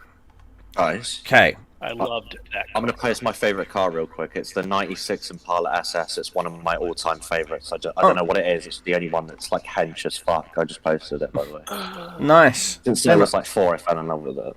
Hench Where? as fuck. Oh yeah, Yeah, long boy, really long. Where Yeah, did you that's- go? that's a Chevy Caprice body here. Yep. Yeah. That looks like the Impala body style. Hold on. Yeah, well, Impala and Caprice shared the same body. frame and everything. Yeah, the Yeah. 90s, they were very, very similar. Very. Yeah, they made the Roadmaster wagon out of that too. Okay, that's the FE build they did. I don't want the FE build. FE motors are Wagon's weird as fuck. the FE motors are out there, but no, this I is. love me a 351 though. Oh yeah, Block, low stroke, fucking revs till high heaven. This is still my dream car right there. Eh? 79. No. that's a 69. That's a 69 Charger. Yeah, you're right. Yeah, but I do not want the blower blocking half my vision. No, you that don't want that's- press the charge that's- going and that's moving why it you up. go with the that's why you go with the low profile route instead of the taller deck routes. You go with the side. You go with the low profile, like what's on the Hellcat. You know. Yep. Very true. Yeah, but my neighbor has the one that Or the makes Hellafant? drag cars. Mm-hmm. Yes, but my neighbor that has the drag cars built a what was it? A super stock car for one of his customers. Jesus. Oh, like a He Dodge did- Superstar. No, it's a super stock class, Oh, okay. And- gotcha. and guy didn't pay, so car's sitting there, and wow. it has a giant ass supercharger sitting on it. So I'm thinking I might buy it from him. That's insane. Yeah, but this is the YouTube channel. They did an entire John Cozzy interview. They went to his shop. They spoke to him just before he passed away. And John Cozzy built them a 1500 horsepower naturally aspirated 460. Jesus. Holy shit! Fucking Oh, hell, what the man. hell? Yep. By the way, I you know made this figures is out of that motherfucker. we I have the tell ya. we have the last year of the Charger that's coming up as gas car for Mhm. 23. You can yeah. only custom order them, Really? and you know there's the Hellcats, and then you have the Demon. Mhm. Oh god, the demon. There's the Ghoul package now, only for Oh. 23. Wait, Yes. really? No, the ghoul's been a thing in the past. I Oh, think they yeah. brought back old colours, right, with the new ones. I think. But it's the Helephant engine. Here you go. This is the 1100 horsepower engine he built for him. Holy. Okay, John Cozzy. But today on Engine Power, John Cozzy There he is. Fucking hell, that cam's fucking huge. Oh. That's the front balancer. That's what balances the crank. What are you talking about? Now, they went ahead and threw on a fucking supercharger on it on the dyno, and the dyno threw an error. It went over it went over 2,000 horsepower on E85. What? Imagine what they did on racing fuel. Exactly. That You know, That's 110 low lead. that's Pat Topolinsky. Okay, Pat Topolinsky used to work for so many NHRA drag racers. He's built engines for them. He knows what he's doing. And there you go. Look at that fucker. That is a old Ford flathead V8 that John Cozzi literally. Yep. What a fucking monster, dude. All John Cozzi does is Ford Motors. Is that the one he pushed 1100 out of? You'll see it in this. You'll see it in this episode. Yeah. I love the way he's not caving to fucking LS peer pressure. I love Nope. that shit. He Cozzi even got his hands on an early prototype Coyote motor and told them this, and this needs to be fixed before that motor even goes to production. Otherwise, you're going to get nothing but returns. The guy knows what he's talking about. Him and Yeah, obviously, that's you should always involve him in motor design. yep, You know. Oh, he's worked on him. Jack Roush Racing, okay, who does their own engines, also use Cozzi engines in their NASCARs. Yeah. He does. Cozzi in the 2012 to 2014 is when they used their engine. Yep. And That's it, Dick. But I gotta run, guys. no worries, man. Yeah, no. And out of the 15 motors that John Cozzi gave them, only 2 of them came back with issues. Was those the ones that ended up in wrecks? Yep.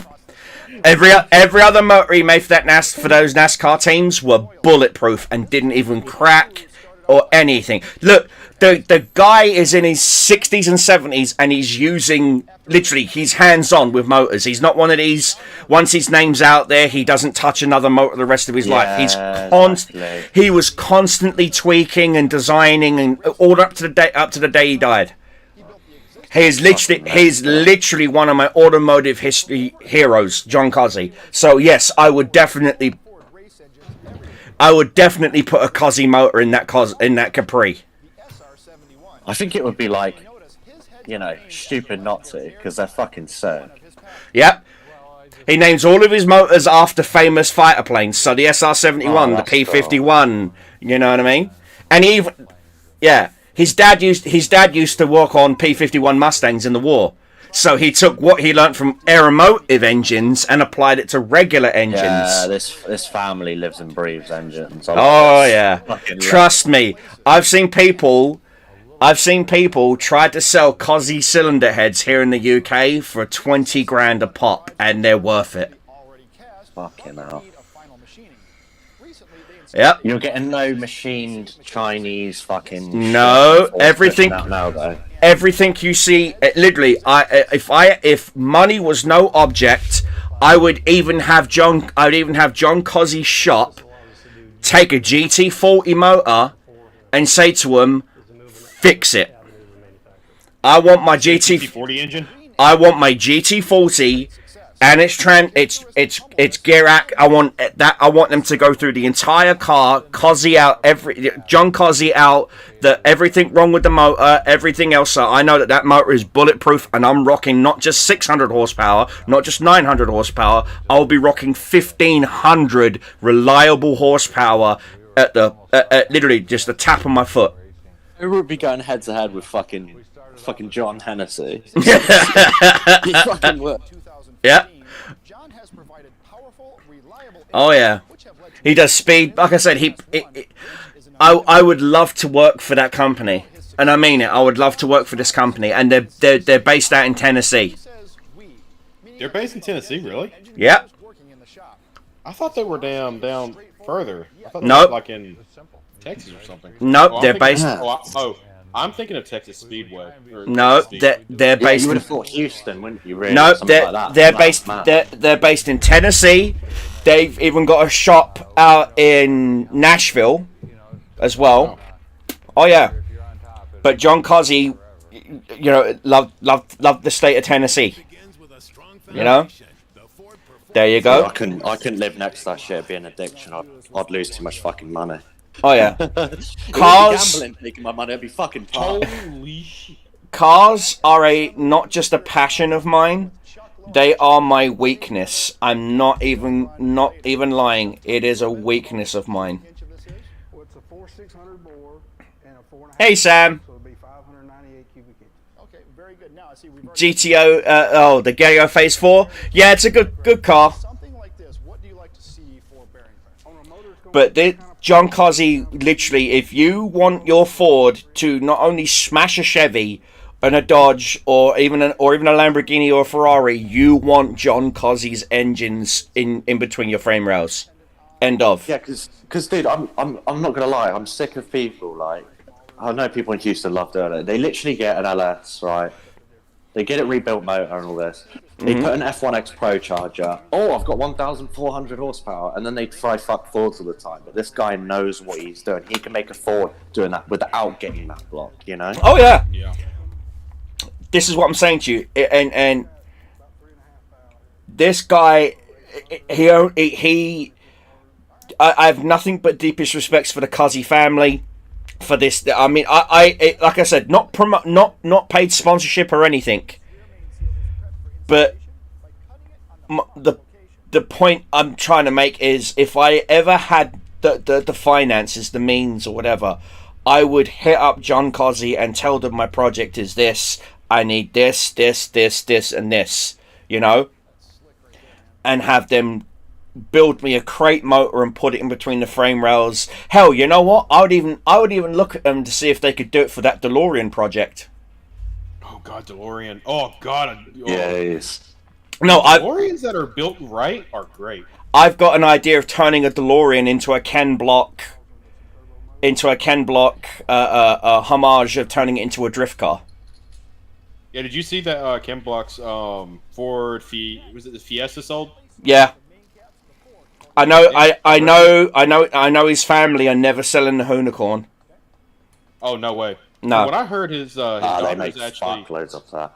Yeah. I think his daughter said that she's going to be going into getting like doing similar stuff. to Yeah, Ken did. yeah. They rebuilt an Audi Quattro. Yep. The 84 one that won the Oh, they did. rally. Yeah. Yep. Oh wow. But I would just as a homage to Ken Block and Jim Carner and Hoonigan, I would quite literally take a DeLorean, a DMC DeLorean, and turn it into a drift DeLorean. That'd be epic. And I would definitely put a John Cozzi motor in that thing, because they came with Ford motors anyway. Yeah. But I would have to Except put the Ford motor it came with is pretty bad. yeah, really bad. But I would definitely have to fix that transaxle that would come with it, because that John Cozzi motor would grenade that transaxle. It'll create it as soon as you hit the gas. Go I nowhere. don't think people realise, because we used to chat years ago, Yeah. and you as well, Ward, just how much we like get engrossed by this engine shit, and we just fucking I love adore cars. it. I love cars. Cars are great. Well, I own my own body shop. I owned my own shop. I built cars. I know what it takes to do all of this. You know, I never really truly got balls deep into the engine building. I always had my engines built by someone else. But it didn't stop. It has never stopped me from wanting to get into it. I was more of the body guy. You give me a crumpled beer can, and literally like 11 days later, you've got a car that doesn't even look like it has even touched a leaf. You know, Right. let alone the fact that some kid wrapped it around a telephone pole. Yeesh. And that's what my specialty is I know English wheels inside and out. That's why if you look at all the calluses on my hands, you know, it's from all the constant, you know, moving the frickin', you know, the panels and that in between an English wheel and then dolly and hammer and then fucking, oh god, like I said, I and that's another thing, you know, I can't stand Bondo. The moment I see a body shop go to a tub of Bondo, I advise my customer not to go back to that shop ever again. Because Bondo's good for a skim coat, which means like maybe 0.1, 0.2 millimeter. Okay? When they're slapping it on like it's like suntan lotion on an old man in Florida, that's when you know that's not the shop, you know, not the shop for you. Hey, but do you know what I hate as well?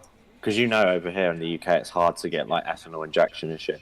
It's people that are cranking their 1000s up to 1500 on ethanol injection, and then they're blowing them out and being like, "Oh, my car wasn't built properly." No, your car was Because built. you're running a fucking turbo and you're running ethanol at the same time. Do you know Yeah. what I mean? It's just Yeah. not gonna fucking happen, right? Yeah, it's gonna grenade the motor. See, this is another thing. This is what a lot of people don't seem to understand. When it comes to turbo in an engine, okay, if you are running stock pistons, stock crank, stock rod, stock, cam, stock everything, okay, you are going to fucking grenade that motor. You've got to understand that the piston is designed for a specific amount of combustion strength. The rods are designed for a specific amount of combustion strength. Everything that rotates inside that motor is literally to a specific tolerance, okay? And if you exceed that tolerance, that's when things go snap and holes show up in the side of the block, okay?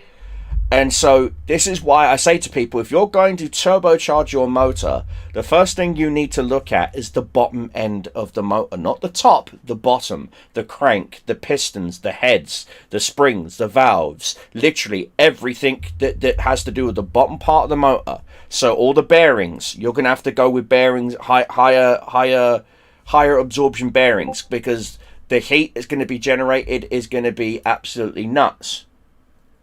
I know, it annoys me because people just think, oh, I have a few bolt-ons, I'll put on a fucking huge 125mm turbo and everything's going to be absolutely fine. No. Now, most stock engines, what? This is another thing. Why do you think most stock turbos that come with motors are only about 3 to 5 psi? It's because that's what the internals are rated at, okay? And you got to understand, it's most likely going to be a cast crank. It's most likely going to be a cast cam. It's most likely going to be 0.8 mil thick push rods, kind of thing, and that's literally pushing them to their physical limits. Okay, so you're going to want to upgrade those internals. I don't mean upgrade your turbo. I mean upgrade your internals. Now, the less rotation mass you can put into your motor, i.e. the less mass that's required to rotate the motor, the more RPMs you're going to get, the more horsepower you're going to get. Okay, you can take a stock motor, swap out the bearings, and whatnot, and you're to a lesser restrictive bearing, so you're going to get better oil clearance and a few other things. Don't be amazed if you gain an extra 50-60 horsepower just by doing that. Okay, on stock internals, all you've done is replace for better bearings. Okay, and another thing, again, I used to own a race car. I used to own a piece of crap 76 Camaro. Okay, stock 400 combo, so it was a 400 block, 400 automatic trans, okay, with a Ford 9-inch rear end. Like I said, if you want to make a Chevy go fast, you put a Ford rear end in it. Now, what I did, and the only thing I did to that entire motor, to that entire car, performance-wise, was I took the motor, I had the machinist take it apart and have him replace all the bearings, and I said to him, what specifically goes wrong with the 400 block? And he goes, this area, and this area. So I had him fix those areas, and I paid him an additional $1,000 on top just to fix those areas. My engine lasted me the entire life of that car until I got T-boned by an idiot in a fucking Monte Carlo. But my motor lasted me literally 3 seasons, 3 years. Most circle dirt track motors die after about 6 months. Mine lasted me 3 years because I had a machinist fix what actually goes wrong before it went wrong. Does that make sense? I preemptively thought ahead. And Right. the block was actually the only thing that was decent I could pull out the car. The motor I ended up selling for what I had in it. Some guy walks up to me and goes, is the motor still good? I'm like, yeah, the motor's still good. Transmission's fucked, but the motor's still good. And he goes, how much do you want for it? And I'm like, $1,500. He goes, done. And he paid me cash. No, just like that. Paid me cash, took the motor, and as far as I know, that motor is still in his son's Sprint Cup car, which still has lasted him. and I'm still friends with that family. I'm still friends with the Ferguson family, and his son does dirt sprint cup, which means he's in a specific. Yeah. I just want to say something. Do you want to get? I've got a video here of some twat in an Aventador who's got his like mummy and daddy's fucking trust fund, and he gets fucking dicked on by a built Supra. You have to watch this. All right. It's funny as shit. Put it in the Discord. It's only 1 minute long. Yeah, it literally beats the Lambo, no problem. All right. It just shows you like I've built seen cars. diesel trucks beat Lambos. Yeah, it's just.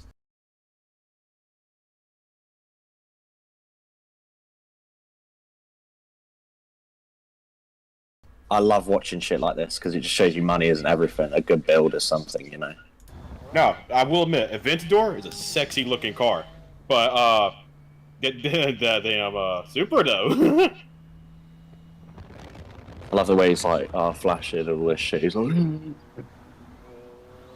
think he's got a problem. I think his car's on fire. His tailpipe is constantly fucking flaming. Oh god, just gone. That would be my response. Just gone. Holy shit! Dude, that damn Supra just said, this is why I take a built "Bye." car over a fucking. Bye. Have a wonderful time. I wonder what the price difference between those two are. I wonder how much he has into his Supra. Still not enough to buy that Lambo, but it sure as hell's better. Oh Yeah. true. Because that's an SV as well, that Aventador. Oh, is Yeah. it? It's 300. Yeah, it's 340 grand. Oh Yeah. my gosh. Bye. Have a Dude, wonderful dude, time. The damn Supras just sound so good. They do. I think they sound better. There's something about the two JZ that sounds just different and Now- so cool. Again, this is what I've been trying to explain to people. Supercars are a status symbol. Supercars are look at me, look at me, look at me, look at me, look at me. Not They- the petrol head. Yeah, they're not for a gearhead. If you are a true petrol head, Oh, if I you love that blue.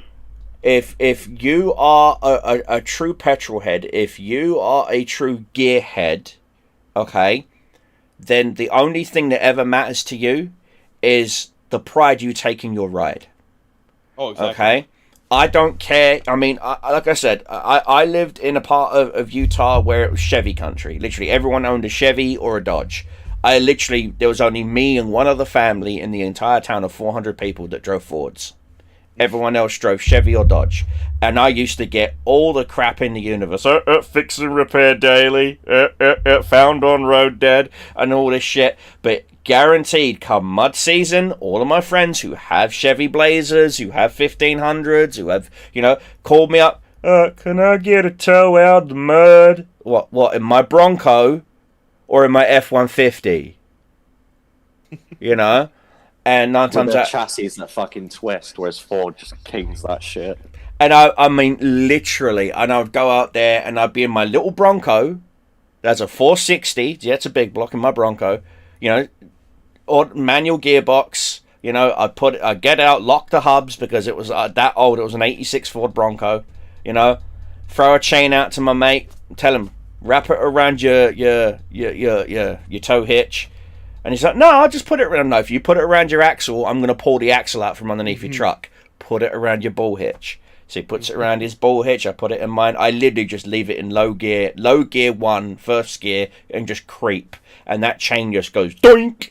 And then out of nowhere, his truck starts going, comes right out the mud. And I'm literally only going like half a mile an hour, just slow creeping. And he's like, give it some whirly, man. I'm like, you don't want me to do that. And he's like, why? And I'm like, because that mud has sucked in your truck. I literally have to pull and encounter suck on that mud. If I gun it, there's a high chance that the front end of your truck's going to stay in the mud and the rear end of your truck's going to come with me. And I guaranteed. And eventually my friend Kevin, who owned a shop in Huntington, he traded in all of his Chevy Wreckers for Fords for 250 and 350 Wreckers. And once they did that and whatnot, he never had an issue, not once, of pulling anything out anywhere. And everyone's like, Kevin, why'd you get rid of your Chevys for Fords? And he's like, have you not seen Danny rescue you, me, everyone else in a Bronco? In a Bronco. You don't even want to know what his F-150 can do. And everyone's like, oh, it's a shitty 2-wheel drive. And he's like, and he'd laughing, so no, what you think because it says 2XF on the body panel that's only a 2-wheel drive?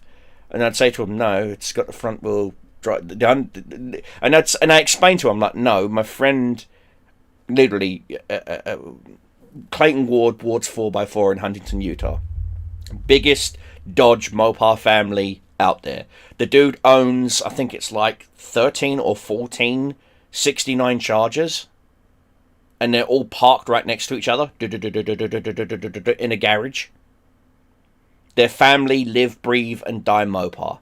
Well, I got a call from him telling me he's out on a pickup and that someone had rolled, at that time, a brand new 2011 F-250. And the cab was just pancaked. So it's a write-off. But the motor's still good. Literally, the running gear is still good. And if I was interested in it, and I was like, yeah, sure. So I went out there, looked at it, and I pulled all the cab. Literally, we used a forklift and just picked it up and then just threw it. It was just pancaked. It was just crumpled.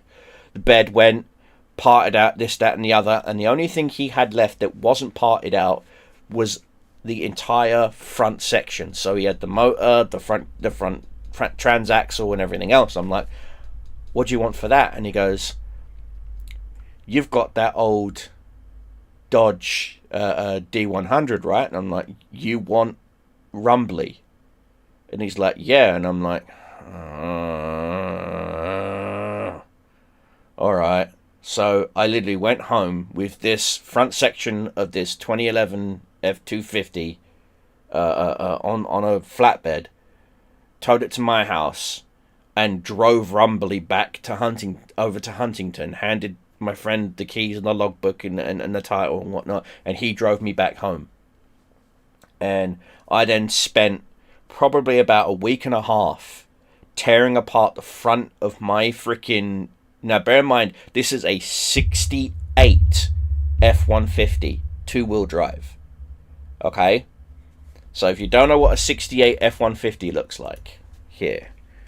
1968 F-150. Okay. Here you go. There's a picture. It's on the stream. Okay? So externally, that's what my truck looked like. Yeah, that's what my truck looked like. Internally, it was a brand new 2011. And so a lot of my friends realized that they'd see my truck come in and realize, why doesn't it sound like an old because they had they had an inline six. You know, inline sixes are good motors. There's just not enough performance parts for an inline six. And so if you want any performance parts for a Ford inline six or even a Chevy inline six, you've got to custom make them. And that's where it's going to cost you a fucking arm. Yeah, it's more expensive to do that on a works engine than it is to just get a new engine altogether. And so I replaced the entire front nose clip, everything else and whatnot, and literally just rolled it in.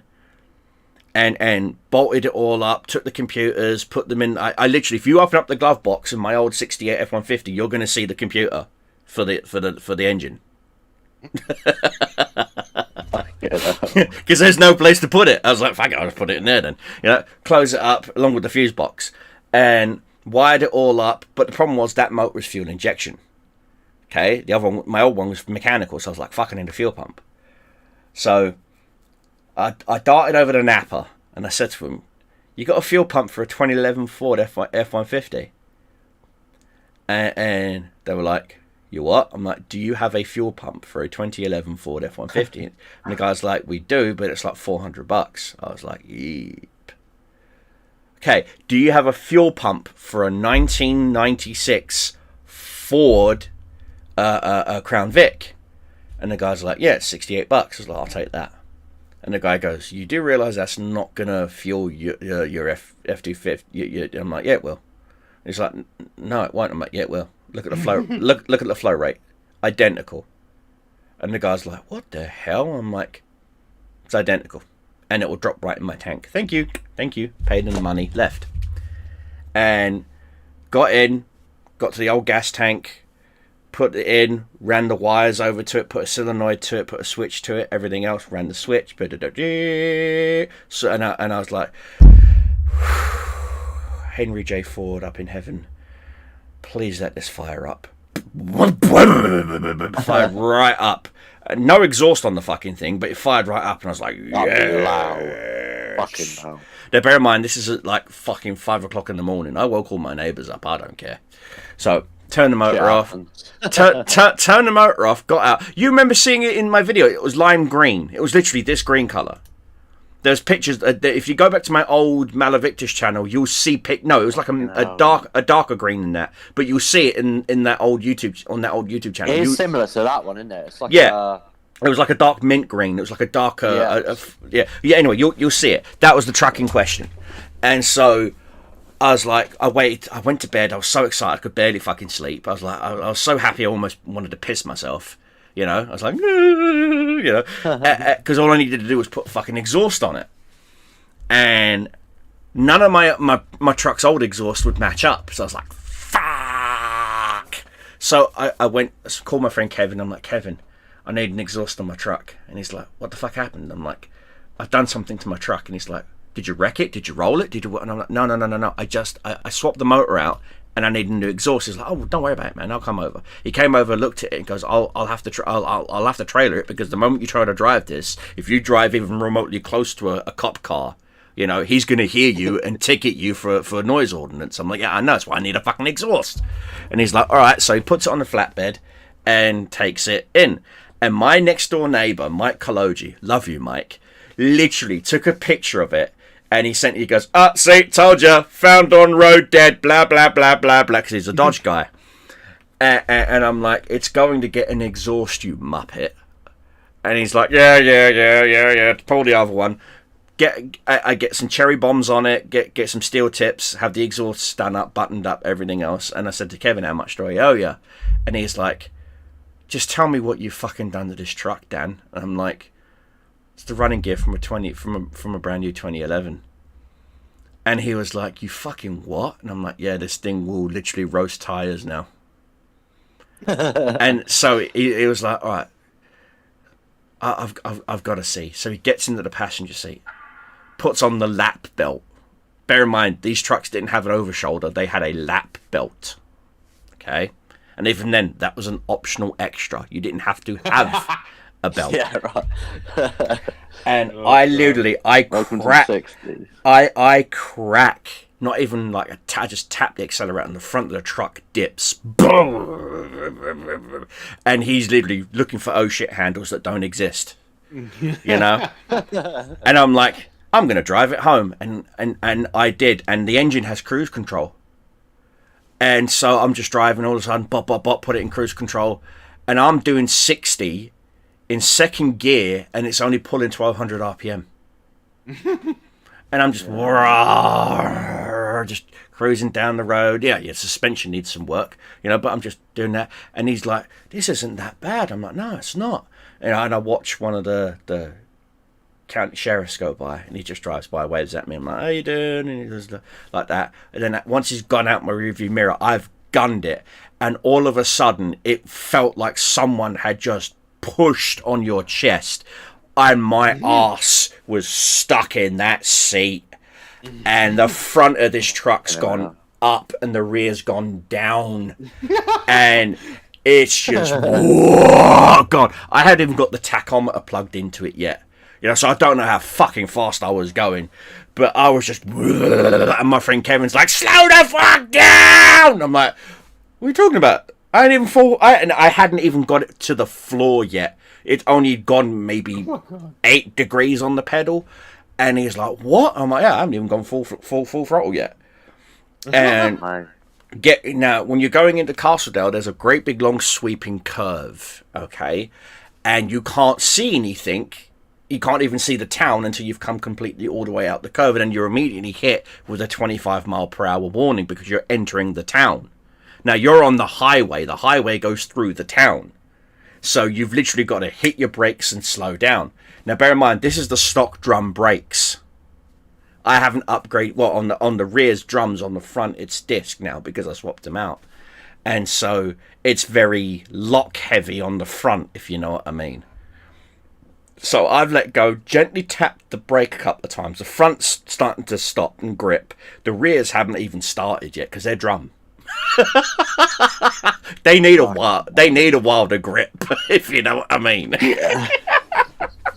They're still drum brakes, but you got a fucking motor in there. Bear in mind, okay, where my house is, it's literally 8 blocks from that turn, okay? So I literally have to get to the intersection to turn, okay? I'm still hitting the brake as I'm coming into town, and my truck's still not slowing down fast enough for me to get to turn. Eventually, it does start to slow down, okay? And I've missed my turn now, so I've had to turn around past the Zion's Bank, which is literally 2 blocks past my house. I've realised I've had to take 10 blocks to slow this fucking thing down. And that's when I'm like, yeah, I've got to replace the rear brakes. And my friend Kevin, who's now white as a ghost, is like, you think? Shit. He's like, you think? I'm like, yeah. So I start shopping around, and I realized the Ford Expedition has disc rear brakes, independent rear suspension on a 9-inch pumpkin. I was like, take that rear end out, put it in that one. oh, and that's exactly what I did, and I didn't even have to cut it because the whip's identical because it's on the F-150 chassis.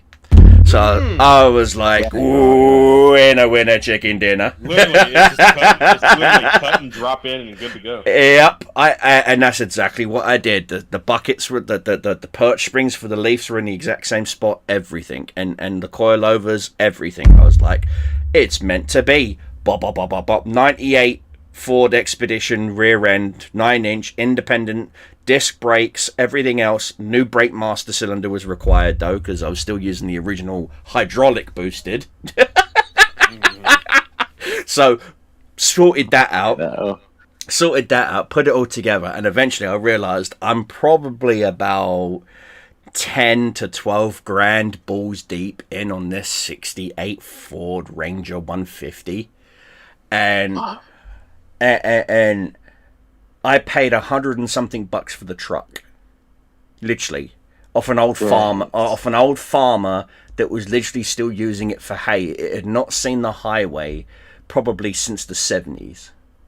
That's and mad. I was driving it to and from the power plant when I was working there for Castle Valley Blast and back, and that was the first thing I bought with my paycheck after I paid my power bill. I had maybe like $200 to my name. And I was like, how much for the truck, old man? He's like, what you got in your pocket? And I pulled out $150. I was like, that's what I got. And he goes, done. And then I made him sign the thing saying he gifted it to me so I didn't have to pay state tax. Went, got it registered, got the license plate, got the sticker and everything else and whatnot. And that was my very first baby. And I loved that truck. And it broke my heart that I had to sell her. But yeah, she was my baby, and I got her at the same time as I got Jezebel, my Mustang. I remember this. I remember your Mustang. Yeah, and everyone wanted my Mustang when they found out I was leaving. They were like, dude, is your Mustang? Who's buying your Mustang? Who's buying your Mustang? I'm like, the Mustang's a project. It's still a rolling chassis, but it's still a project. Believe it or not, this truck is where it's actually at. And they were like, no, it's not. And I pop the bonnet, the hood, and they would see this fucking 5.4 Triton V8. You know, and they're like, oh shit. Yeah, they're like, how in the fuck? And I would just be like, a lot of work, a lot of busted knuckles, a lot, and they were like, from the outside thing, this thing looks like it would barely go above 50 miles an hour downwind being pushed. That is what you call a sleeper. Exactly, and I'm like, yeah, this thing's been clocked doing 160.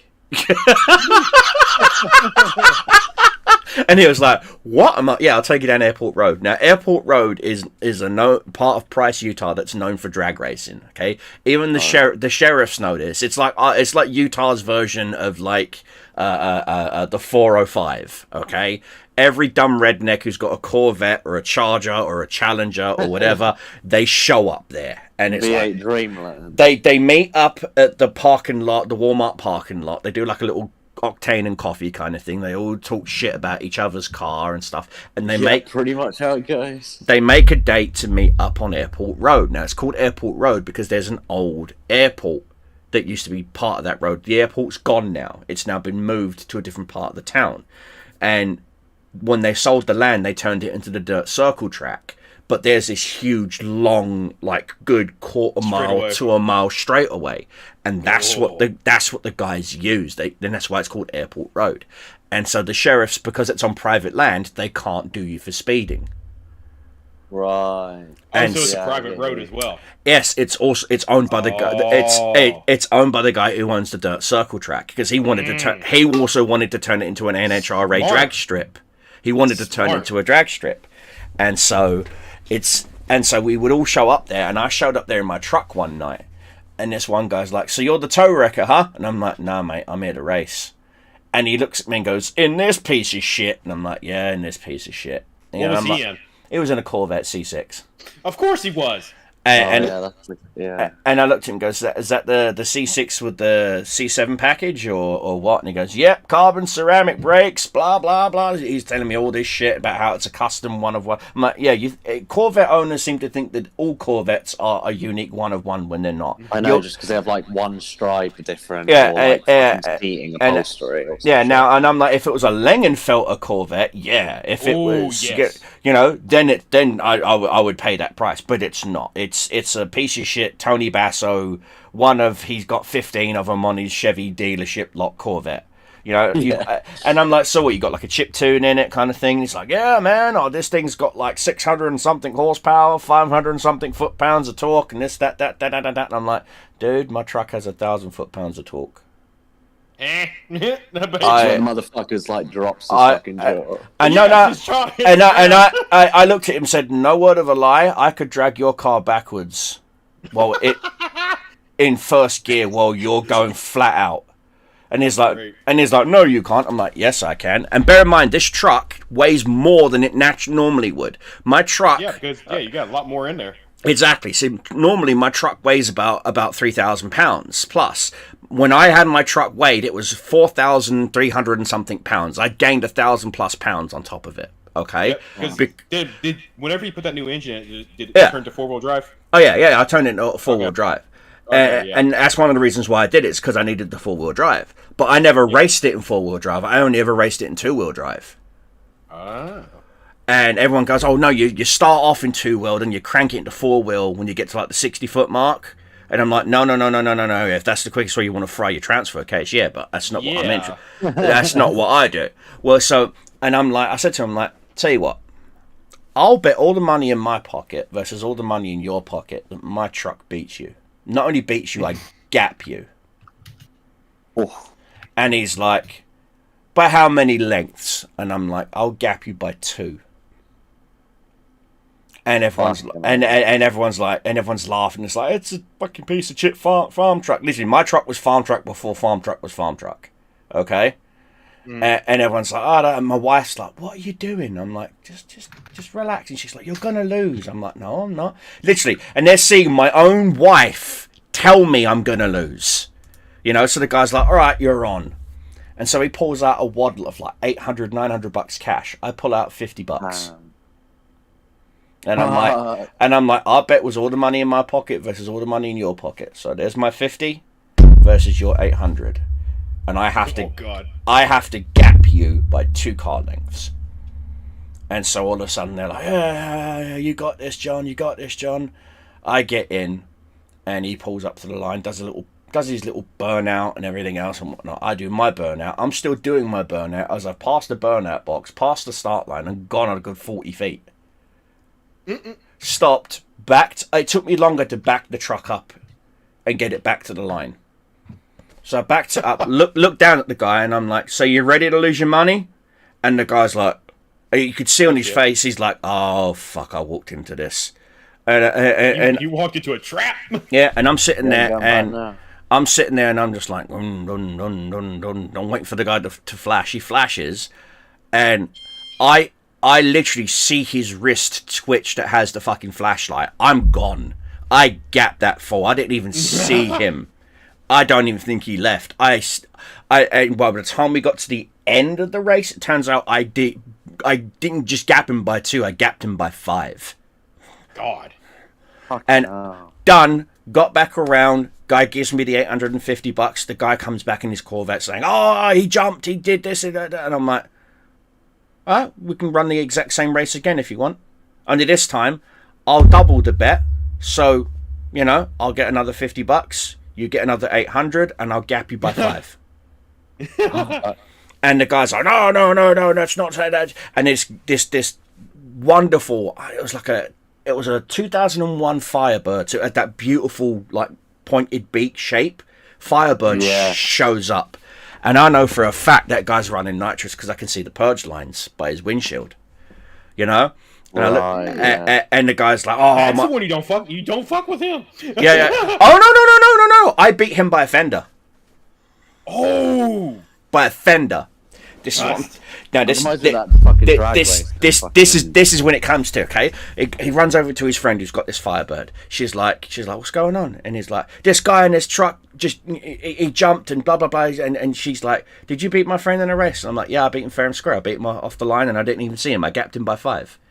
And she was like, "In what?" And she's looking around for a Mustang or whatever. I'm like, "Yeah, in that." And I show her my piece of shit, still horrible mint green Ford pickup. And she's like, "In that piece of shit." I'm like, "Yep, in that piece of shit." And she's like, "All right." And she looks at me and she goes, "How much?" And I'm like, now bear in mind, I've just taken the $850 in my hand, and my wife's looking at me going, please don't, we need the money, which we did. I'm like, tell you what. So I took $450 and I gave it to my wife. I'm like, put that in your pocket. We're not spending that. That's what we've earned. Okay, this is what's left to gamble. And look to her, goes, I got $550. I got $500 here. And she goes, all right, I'll see you 5. I'm like, cool. So she rolls out $500 bills. I roll out $500 bills, and we give it to Carney, who owned the track at the time. And Carney's like, "Are you sure about this, dude? That's a very fucking fast Firebird." I'm like, "Yeah, I got this." And he's like, no, you don't understand. That Firebird is fucking scary fast. I'm like, "Yeah, I know. I got this though." And he was like, and he's like, "All right, your funeral." I'm like, "Yeah, my funeral, mate." So I'm sitting there. She does her donut. I noticed that she's got rear slicks on, and I know for a fact that she's got a trans brake. So her launch is going to be fucking ballistic. Yeah, it's going to be a rocket. But that also means that she's going to gap me in the first 60 feet and then use her nitrous to try and beat me the rest of the way. So all I've got to do is just stay on it and stay on it, stay in that groove, and I'll catch her at the other end. Because it means I know for a fact that she's not done anything to her rear gears, so she's still got 410 rear gears. Okay, so she's running stock rear gears. Okay, now everyone knows if you want to make horsepower for the cheapest amount of money, you replace your rear gears. Okay, you go to a different gear ratio. You don't stick with that 430. You go to a 410 or you go to a 4.5. You go to a much better gear ratio. Well, I had 410s in mine, so I know I've got her. And so she does her burnout. I do my burnout. We're sitting there. We're rating. Flash goes, we both leave at the same time, but she takes off like a rocket. And I mean, the front of her car is literally doing like it's a Buick Riviera. It's bouncing up and down. She's got so much in her jump, in her start, that she's not got full control. So I know for a fact at one point she's got to ease up so that her nose comes back down again. Okay, and the moment she eased up, that's when my truck went whoop, literally just in front of her, and I beat her by a fender. And come back around, and she was honest. She paid me the $500, and she was like, "Dude, that truck is badass." I'm like, "Yep." And she goes, "What you got under there?" And I popped the hood, and she goes, Triton 5.4. I'm like, yep, with some fuel row upgrades and a few other things and a chip and this and that. And she's like, have you dynoed it? And I'm like, yeah, 618. And she's like, what's the torque on this? And I'm like, it caps out 1,048. And she was like, the fuck? I'm like, yeah. And she's like, so that's why you beat the Corvette? I'm like, yeah, because he's got fuck all for torque. And she starts laughing. She's like, you know your trucks? I'm like, yeah. And bear in mind, I'm on skinny 8-inch tires. I'm not on slicks. Oh, you're still on 8-inch tires? I'm still on my 8-inch tires. That would be like let me put it like this: when my truck went full out, it was like watching a sumo wrestler try to walk in high heels. That's exactly why I'm four-wheel drive. Eventually, I did swap out to some more meatier tires, to some Mickey Thompson street radials. Ooh, Mickey Thompson. Oh, okay. And That's awesome. that's when people realized I weren't fucking around. You know, and that's when people would see I would go to the meets, you know, and people would be like, oh no, he's got the fastest truck in southern Utah.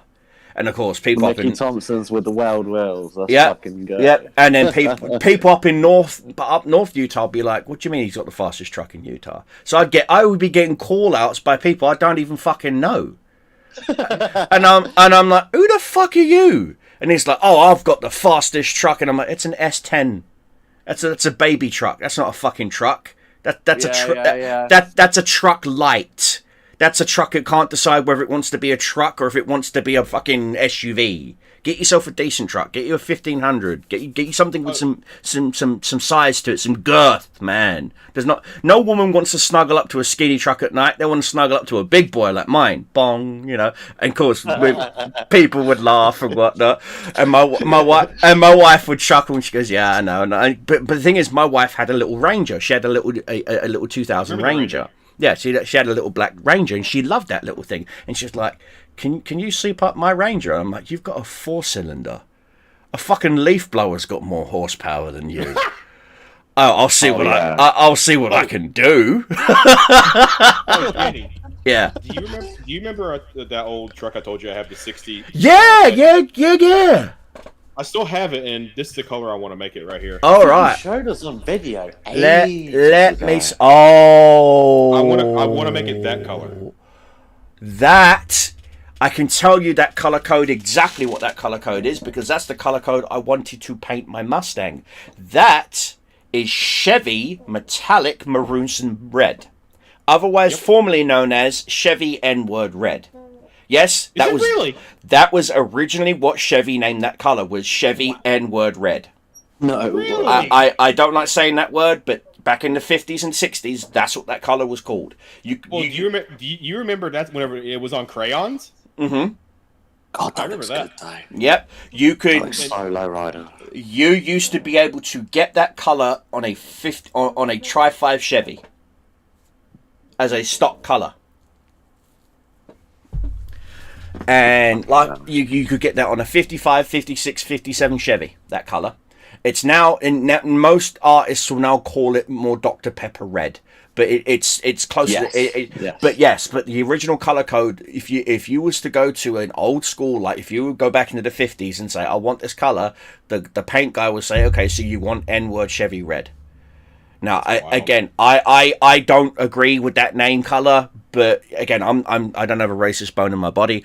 I don't care, but that's officially what it was called, because that color was first used in the Mexican market. So that's where the name comes from, because everyone knows. Oh, yeah. 56. Yeah, That that's makes sense. That makes sense. Well, it's also the Spanish word for blackened or darkened. So when they say red, do you mean just red, or do you mean N-word red? So now you know. So that's a little bit of a Chevy history for you there. Even though I'm a Ford. Everyone, Cobra, wasn't they? They was getting their bright tones at the time, like bright men. Yes.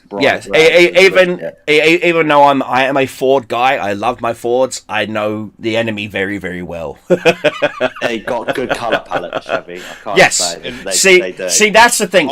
Everyone assumes I hate Chevys. I don't. There are some Chevys out there that I do actually like. I'm not a fan of the Camaros. I'm just not a fan of Camaros. 68 Camaro was probably the best one. Now, again, the reason why I'm not a fan of Camaros is because a lot of Camaro owners fail to understand that if you loved that car so much, why did Chevy stop making it twice? Right.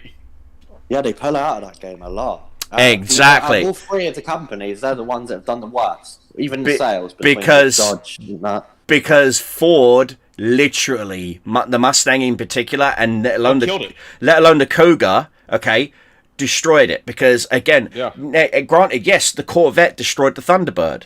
Okay, so it's give and take. A lot of people don't seem to understand. They keep wanting to compare the Mustang to the Corvette. No, Ford produced the Thunderbird to counteract the Corvette. What's up? If you look at the Discord, I posted a beautiful. So I think it's a '64 Thunderbird with white walls, and it's just like this amazing blue. It looks fantastic. Yep, that is a Thunderbird. That is a 55, 56. That's a 55. 55 Thunderbird. My grandfather had one of those.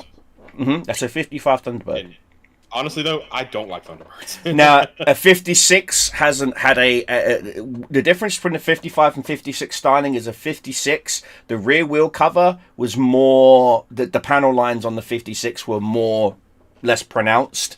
So basically, some people assumed it was just one huge body panel, and it really wasn't. But that's not the straight cover. Yeah. And that second picture I posted is kind of what I want to do when I get my truck finished. Okay, so all right, so it's been lowered. Okay, I don't want to go extremely low. Yeah. That's it's a similar style. Yeah, I think that's on air or some shit. You want to go what's called pro touring. A pro touring approach to it. Okay, fair enough.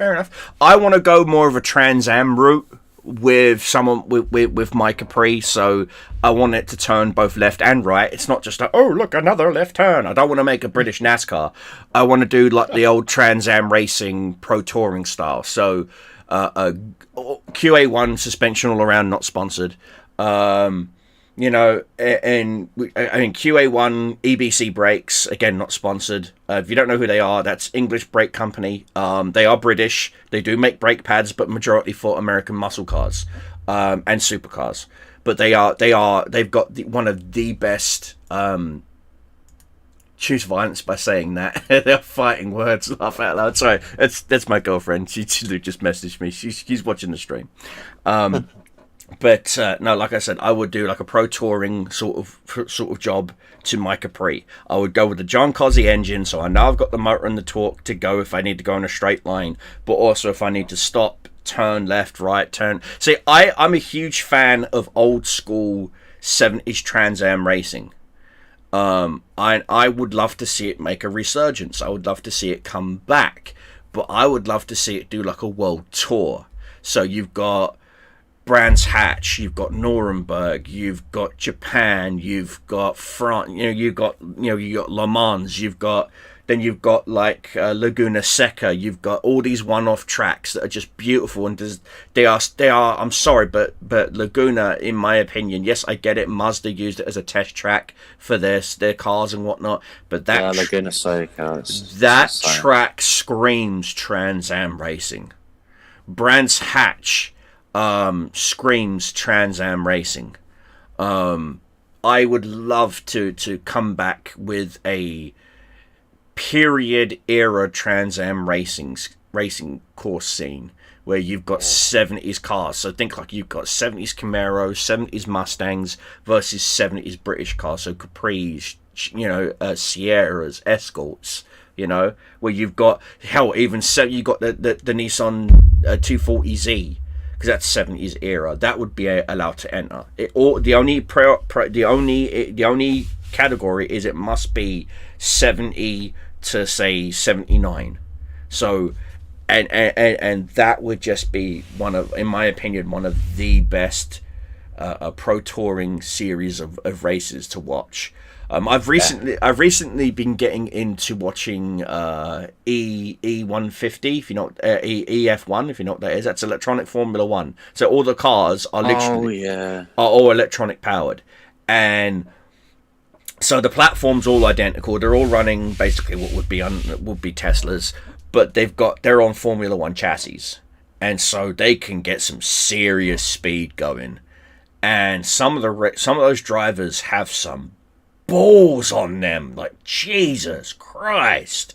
Yeah, you them know? things are fucking not to fuck about with. They are not, but I would love. Like that's what I'm saying to you. I'm even a fan of Sunday racing. Here in the UK, we've got a thing called Sunday racing, where we quite literally just show up with our own daily driver cars and just go racing. Yeah. Fucking hell let loose. I was wanting to show you this. I just didn't know when to. Go ahead. This is the kind of stuff you get to look forward to when you start playing. Nice.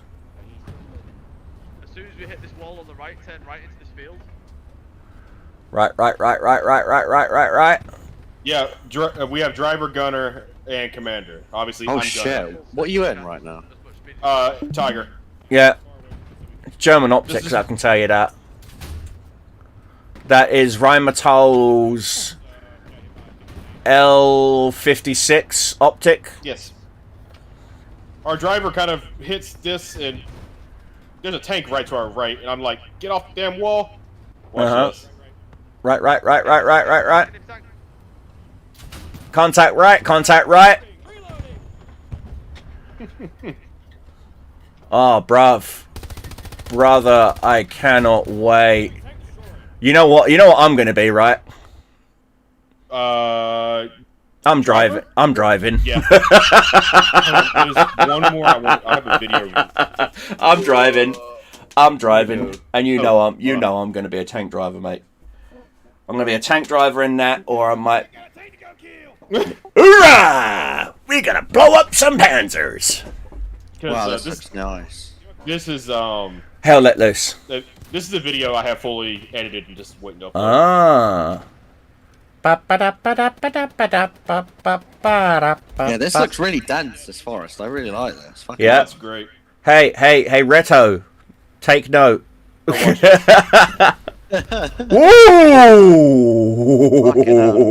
You locked that motherfucker. Kobe! Listen to this next bit. And $1 grand. That's the thing that annoyed me about HMG is it was oversaturated as fuck. Like everything was so Yeah. bright. This looks dull, and I Yeah. like that. Yeah, he The- did. I'm not a super fan of the contextual lean kind of thing. You know, I like to lean so I can lean around trees. It's overdone in most. Oh, listen to this. Listen. Ooh. It's not done yet. Not done yet.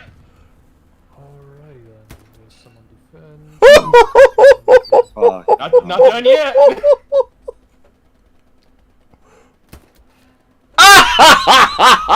Fucking Not hell. done yet.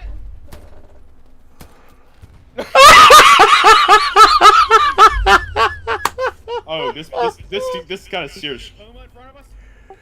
Puma. Puma on me. And Oh, just wait for this. all right, I I'm. don't know what he's trying to do. Nor do I. I guess he's trying to drown himself. You're not playing World of Tanks. You're not artillery. It's great. You got his fuel tanks. Yes, and I got an AT gun now. Woohoo! Fuck it out. You're off. Oh, Boulevard AT-42 now! gunner. You see, AT-42 gunner on the radar. Yeah. On the way. I believe I can fly. Hit him directly. Directly. Yeah, he's splattered. Like the Dow radar system over there. It's fucking huge. Yep. Got another one with that shot. Is there? Can you be a pilot in this too, or? No, piloting is not a thing. Okay. All right. Fair enough. Enemy So I tank don't- in there. So I don't have to worry about Commanders do have strafing run abilities. And Okay. bombing runs. All right. Right, okay, that's interesting. Fair enough. Gotta reload. Gotta reload. He's on fire! He's on fire! He's on fire! Oh, that's detonation. Oh, watch this snapshot.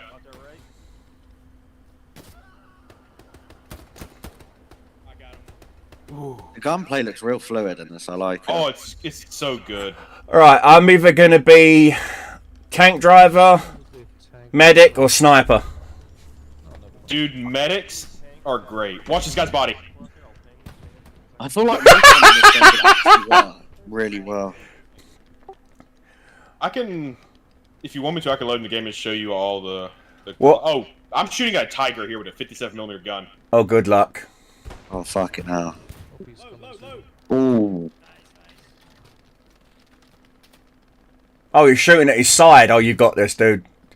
No, he falls back in time, but he Yeah, I heard him he pretty knows what's fast. going on now. Yeah.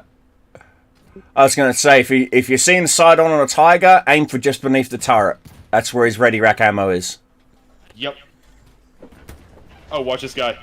Okay, he ran up to our AT gun and kind of forced us off, but watch him. Yeah. Ooh. Oh, pa pa pa pa. Sit. That's one of those sit bits. Oh, yeah. There's an MG42 up here that meets my bazooka. MG42 on the reach. Da on the Watch, I'll see reach. his muzzle flash. Yeah.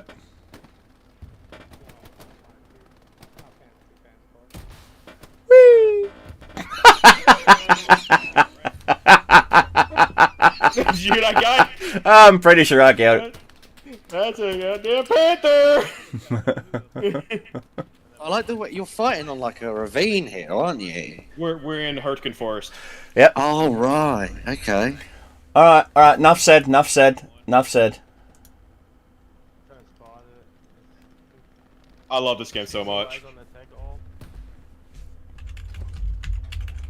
This game is so much fun. I definitely am gonna be needing to pick your brain on this then, you know. Fucking hell, dude! I might have to get this game. I'm not even joking. I heard so much about it as well. If you plan on buying the game, I got mine from here. Let me. Watch this! Watch this!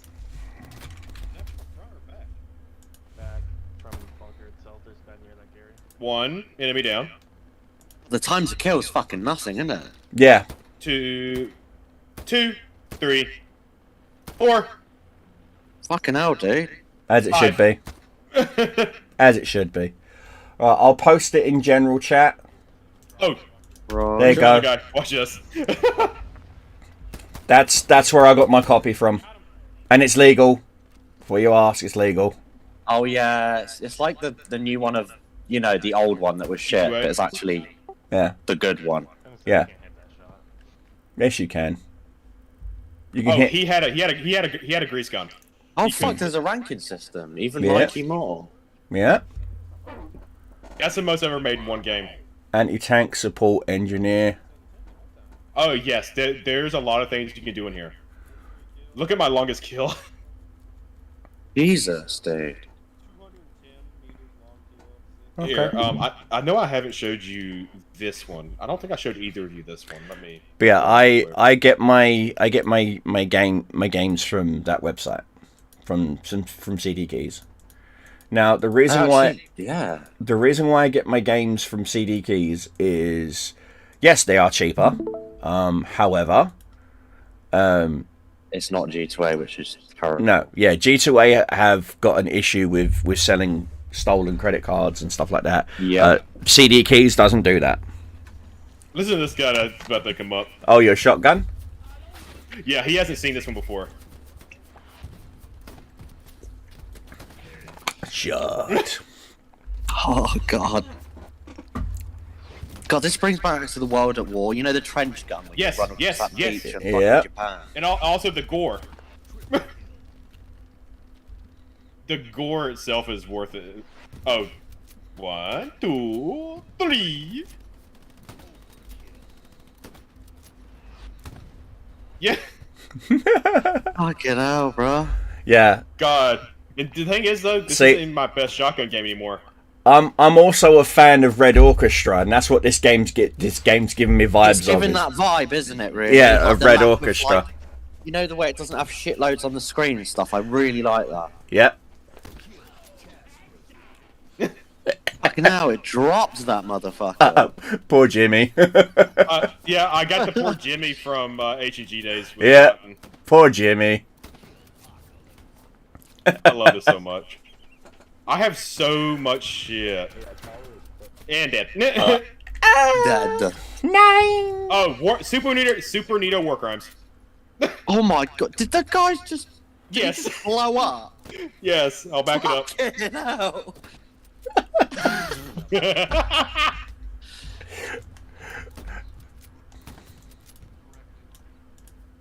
I Yeah, love this. literally. I'm loving this. God damn. I only recently started playing this game again, like the last 3 weeks, and I'm gonna be making videos every week for this game now. Yeah, I'll definitely add this to my. I'll definitely add this to a game I'm going to be playing. If you want, I noticed you can rent servers. Yes, but it is my my group people have a server. Okay. But I wouldn't recommend renting a server if you're just jumping in because it's not going to get populated. Well, no, what I was thinking is eventually I will like rent a server for all of us to play on and stuff, you know? That'd be fun, to be honest. That would be fun. Get a big group. Remember of people. we did that ages ago, you guys? It was both What of did we you, do actually, it and on? it was Crypto. We did it on Red Orchestra. Yeah. Red Orchestra. Yeah. Cobra Yeah. had the Thompson, you couldn't kill that fucking Japanese dude. Yeah, you and your flamethrower, yeah. That was funny. I mean, oh man, they were Yeah. so good. I also remember I went into the first Red Orchestra tournament. Got a racing series in Oz called Touring Car Masters. They race 60 and 70s cars. Dude, that is amazing, Sam. Oh, I'd love to see some of that. I really would. Could you post some links to that, Sam? That'd be great, mate. If you can't post it in the chat here, hop into the Discord and post it in the general chat there. I would love to see it, mate. I really would. I'm a huge fan of 60s, 70s era racing. I haven't seen the new Ford versus Ferrari movie yet. I do want to see it. It's just I'm waiting for it to come out on like Amazon or Netflix or something, you know, where I can just rent it, sit down with a bag of popcorn and watch it, and you know, kind of thing. Funny, Oh, the GT4. Would you like to see some Germans, World War II Germans dueling with lightsabers? Yes. Never seen that one before, but sure, why not?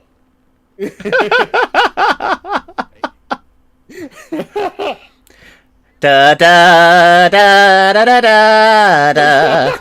Oh my days. Da da da da da da da da da. Galactic Empire. Da da da da da da da da da da da. Literally, this is what happens whenever tank crews are waiting for a tank to spawn. Oh, you know that there's a Star Wars mod that converts Insurgency Sandstorm into Star Wars Galactic Republic. Yep. Fucking hell. Yeah. Squad as well. I like the squad one better. Is that where you get the drop ships? Yep. War. And they like I think replace so. the Black Hawks with like Yeah, drop ships, yeah. and you're going as the clone. Oh, dude, that shit's so cool.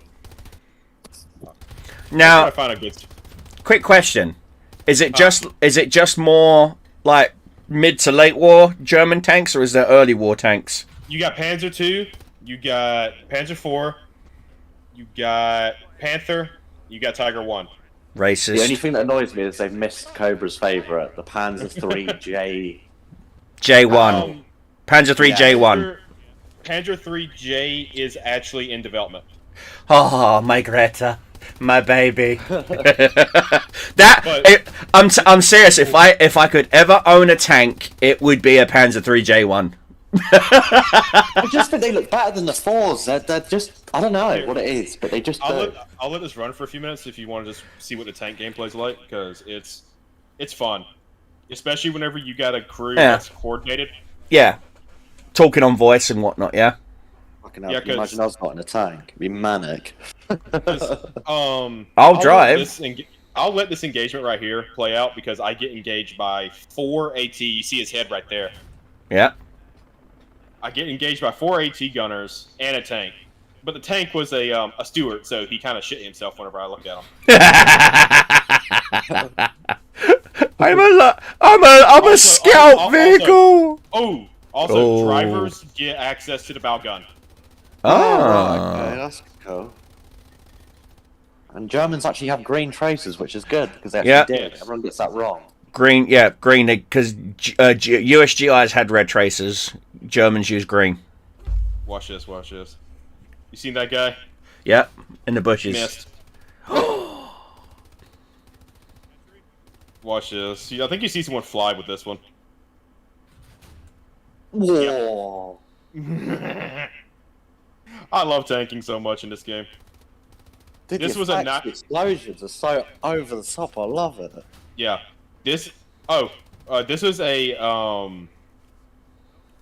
Shit, I don't even know what I was trying to say. It's like you can run it. You've basically in that tank made that fucking whole ground in front of you no man's land now. Pretty much. Pretty much, yeah. Watch. Watch You this. know, This guy's good. I just had. Oh, thank you. Wait, I'm waiting for the link from Sam. He's got a link to send me. No, I just had a thought. If Heroes and Generals is the original Heroes and Generals is becoming is becoming abandoned. Right. Yeah. What's stopping someone from picking it up? Copyrights. Well, you can't copyright a USGI soldier. Well, that's true, but the name Heroes and Generals is Be copyrighted. honest, we have all the files on our computer right now. Here's the tank engagement. Just get a fucking 3DS Max stripper and you can have everything low-key. Yeah. Look, you see how it actually affects, like, whenever you're hit? Yeah, as it should. Let's just do it. Yeah.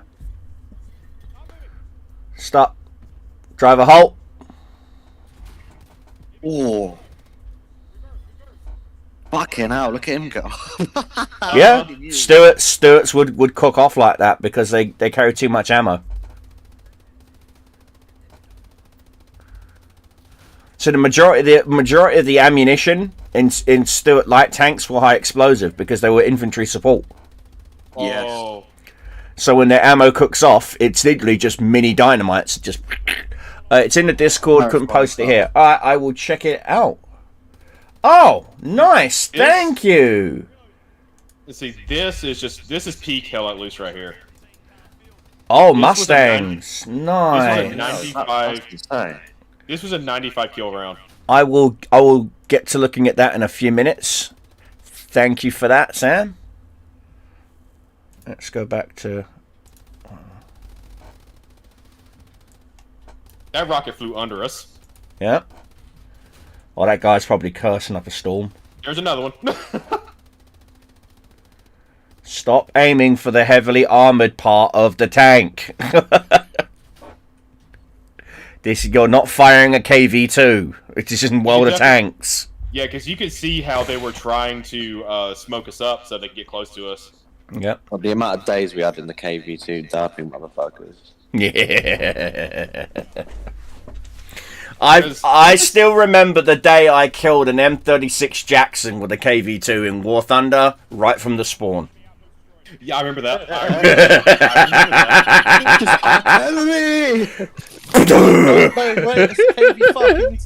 Yeah. Still online. Wow. Yeah. Hi, buddy. Yeah. Rips his back. Hey. Yeah, I see. I remember it was like, oh, is that that's a Jackson? Angle, fire, whoop, gone. I was like, did I just kill an M36 Jackson from the other side of the map in a KV-2? F-100s, huh? Early F-150s. Yes, that was my truck I drove when I lived in Utah. I put a 2011 running gear in that thing and just turned it went drag racing with it. Work. Yep, went drag racing with it and beat Corvettes. Of course. Say what you will, It may be a truck, but it's a light truck at that point. Oh yeah, with a Triton 5.4 in it that's been fuel injected, Oh, yeah. chipped, and a whole bunch of other That's stuff. where it goes straight out the fucking window. Yeah, that is. See now this. Oh.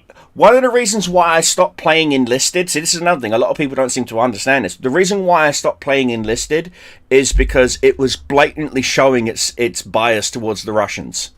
Oh, extremely. No, Yeah. never. Oh god, yeah. Yeah. And I mean, it was showing it blatantly. Especially in tanks, I feel like, because the T-34s would just dick on anything that would fight that was German at that time, and it was just It like, has sloped armor. Yeah, so did a Oh. lot of things. Yeah. Oh, Danny, are you still watching? Yeah. Oh, okay. You're gonna love this part coming up. You're gonna love this. Mother. Watch this. Did you just see that guy disintegrate? Did you see that guy disintegrate? Yeah. Showing him one of your shoddy rounds. Yes. No, tank round. Oh, So are you Like, do you play this? yes. Good, because I've got it, and I installed it the other night. So Oh god, we got a full tank crew. Right. Well, Oh yeah, no shit. I'm driver. End of. I'm driving. And get Eagle Eyes over there on the freaking spotting. Eagle eyes. Yeah, you spot shit that I never see. Yeah, true. But watch this guy. Just watch this. There's a guy about to run across this road. Are you streaming his stream, Danny? I'm streaming the video. Yeah. Oh, cause yeah, it's like goes into a serious lag. Now it's stuck again. And play. Oh, there's lag, and then it's like buffering city here. Oh, I'm I sorry. don't know why. Probably because it's coming from South Carolina to the UK to Wisconsin. Probably. around the fucking globe Because before it gets because YouTube has no concept of how to, I don't know, distribute video over multiple sites, even though they're a giant company. yeah. Oh, watch. Ooh. Oh. Yeah, Mama. that was an 88 millimeter HE round. That's back right Just beside you. killed a man. Your mother just killed a man? What? Put a shell against his head. Pulled the One trigger, thing I now do like he's is- dead. One thing I do like is Comments are very important, that was a headshot with an 88 millimeter HE. Has begun. right? There's a big difference between let's eat grandma and let's eat grandma. Uh-huh. Yeah. Mama just killed a man. I don't think there was a comma in there. Nope. Ooh, So your mother killed somebody. I don't think a medic can save him. No. Unless he's got duct tape and Gorilla Glue. that is Oh, Gorilla right. Glue only a word. You know what? I think that would be kind of cool if they did like a not a Halloween or anything, but did like a little event where you're running around as plastic soldiers instead. You know, Yes. like the old green GI plastic soldiers, There and was a game like that I used to play. and the It's me- amazing. and the medics come out You with were made up. Yo, yeah, go ahead. Okay. and the medics come out with glue and just glue you back together again. Nice. Yeah, well, when you got hit in a fire, you would melt. It was awesome. Be like the motherfuckers out of Toy Story. Oh, Yeah. oh, Literally. Yeah.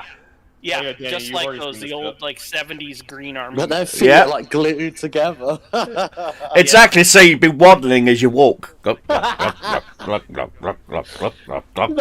of me. Or you get those poor bastards that would vacuum the battlefield, aka the minesweepers. Yep. Ooh. But it always looked like they had a vacuum cleaner. Yep. We're here to move for the battlefield. It'd be like, John, yeah, need an extension lead. Another one? Just don't ask. 25 kills. Tactical Sorry. Hoover inbound.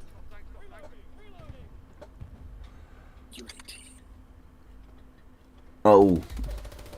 You dead. Sherman gone. Did- Cook it off, cook it off, cook it off. Okay. Okay, I'm gonna skip a little bit because bit of a flat. Flack. Oh, hold on. I think. Oh yeah, here we go. See, because I saw the planes earlier, and that's why I was asking if there was pilots and stuff. Yeah, you got recon planes, you got bomber planes. They just added them too, didn't they? You can't fly them, no. Oh no, they're adding pilotable aircraft. Wait, Not to this game. They said they're not going to. Oh, I thought I saw something just news released about it. Don't think so. Unless it's like a pilotable kill streak or something, where you can just do it on the bombing pass like it used to be for old War Thunder. Oh, I'm not too sure. oh, like the kills. Yeah. You know, like in COD or something, where you do the, Yeah. you know, That would be alright, actually. Because you wouldn't be able to, like, strafe a lot of times. You'd get a few, and then that would be it. Oh, okay. Okay, here yeah, we get you'd have engaged. one strafe run, you'd be done. We get engaged by a tank with this one. A tank. You just you just reminded me to reinstall Heliborn. Thank you. So there you go. It's installing now. Did the server still run? Yeah. Yeah, server's still up. Oh, wow. Okay then. There's something I haven't had on my machine in a good Fucking 8, hell, 9 damn months. right. Well, like I said, I'm thinking about getting like a good flight stick set up and whatnot because I really want to get into flying helis in War Thunder. Mm. Yeah. Or you could get into flying helis in In DCS. in Dacis, Yep, that's Oh, where I yes. die, so. because So, they're DCS adding. added the Apache, didn't they, recently? The AH-64. Oh, yeah, like 6 months ago. Mm-hmm. Okay, I think I gotta they go, came guys. out I'll with Black talk to you Shark later. 3, was it? Alright. Yep, the update for the Later. Black Shark, and they're adding the frickin' god damn it, the big ass twin rotor flying banana. Oh, Chinook. Chinook. Chinook, yeah, they're Yeah. adding the Chinook as an official module. Nice. So we have, and the little bird's coming.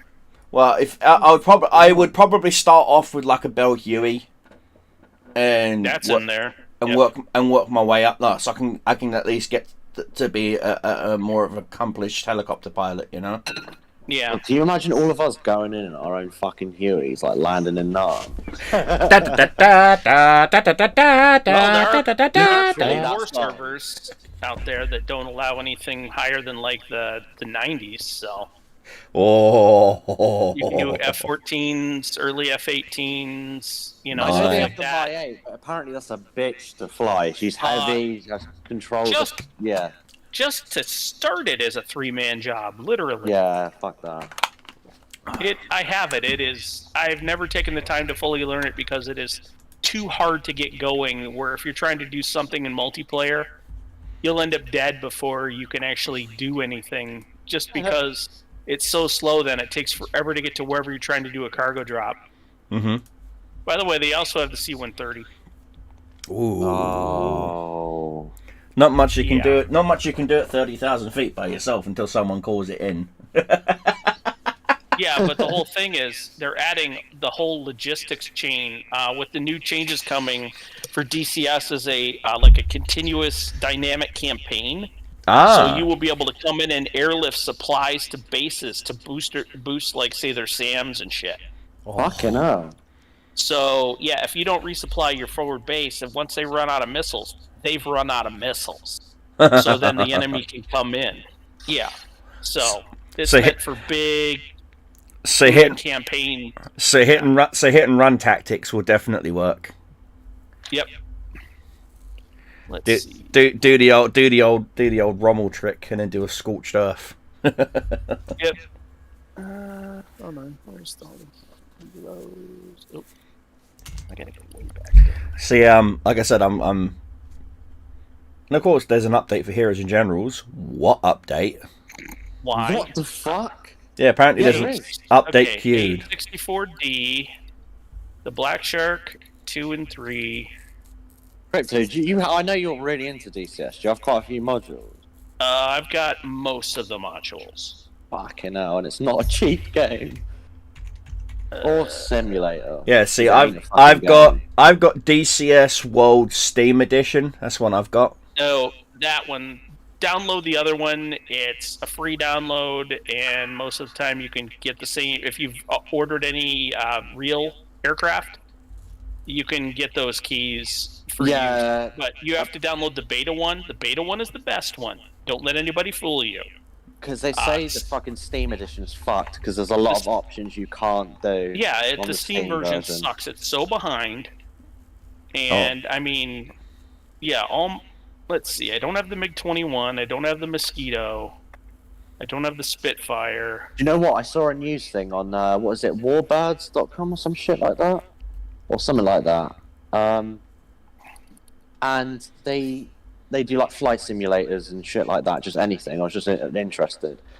Yeah. And the guy that's making the F-15E for that game is also making the MiG-23. Now that fucking interests me. Yep, MiG-23, MiG-27. Oh, They're gonna do both. I fucking love that. The swing, it just Yeah, that was my favorite Soviet fighter of the early '80s. fucking hell. That's so weird you say that, Cryptic, because it's literally mine as well. It's so much more designed than the rest of them, and it was like if you put the wings back and that thing's landed right, and you have like the two missiles on it looks fucking incredible to play. Yeah, So scary looking. that thing could do over Mach 2, believe it or not. Yeah. And Yeah. yeah, Let's see. I'm gonna. the other thing around its time frame just sucked. Mhm. Yeah. Yeah, you got the ugly fucking Sukhois with the silver body, They're like it was too big, 1950s. dude. If you put them next to a MiG, you can see how much fucking bigger they are. I've never really been a fan of Sukhoi design, to be honest. I prefer MiGs. Like, I was always a fan of the MiG-29 over the Su-27, even though one's like the big brother of the other. Yeah, I was. I The think MiG-29 was so proportions are nicer. tossable. Yeah, I agree. The Sukhoi 27 just has that weird long neck. It looks like a giraffe. I don't like it. Yeah, that super long nose. Yeah. And it Yeah, bends from- down like a Concorde. It's weird. Yep. Well, they had to direct air into the jet intakes. That's why it's done like that. Right. Boundary flow, and it pulls the air up. So when they do that, it more Because it just looks efficiently feeds the strange to me. engines. Because the landing gear's like in between the funnels for the intake.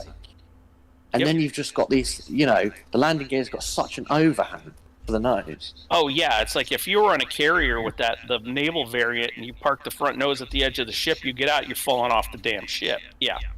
Yeah. I know the Chinese built one, didn't they? The J-15, I think. Like Oh a yeah, licensed- they well, it wasn't. J11 is the first one, but they've copied everything up to like the Su-33 already. Yeah.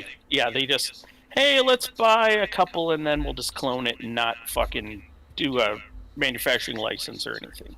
Oh, you'll love this, Crypto, and so will you actually, Cobra. Yeah. Really interesting. I was looking at Google Maps the other day, just bored out of my head, and I was reading about the Mongolians, They don't have an air force, right? Nope. And they have every single MiG-29 they used before 1984, before the Air Force closed, in one helipad. All of them out on the runway. Yep. Well, so there's a problem with a lot of that because of all the shit going on in the Ukraine. Mm-hmm.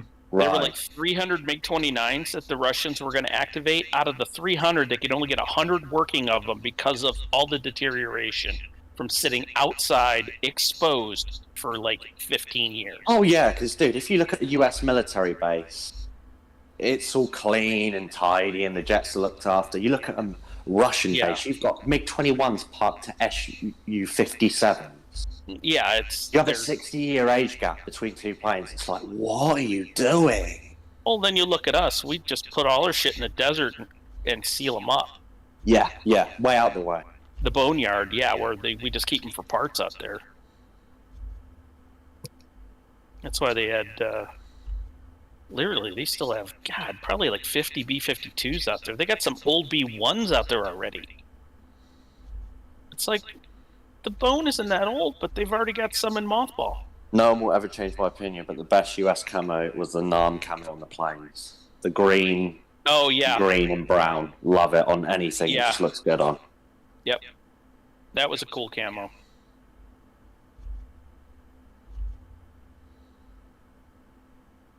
That whole jungle pattern stuff.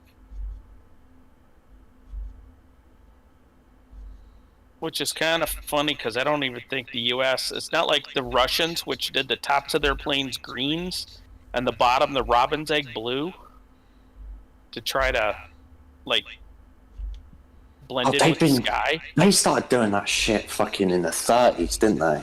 No, they've always done that, but it's like, dude, you're a big straight line object in the sky. The sound's gonna draw your attention, and the motion's gonna fill it in. I don't care what camo you have on there. Yeah. This is why we just paint our planes fucking grey. Yeah, What's the fucking point?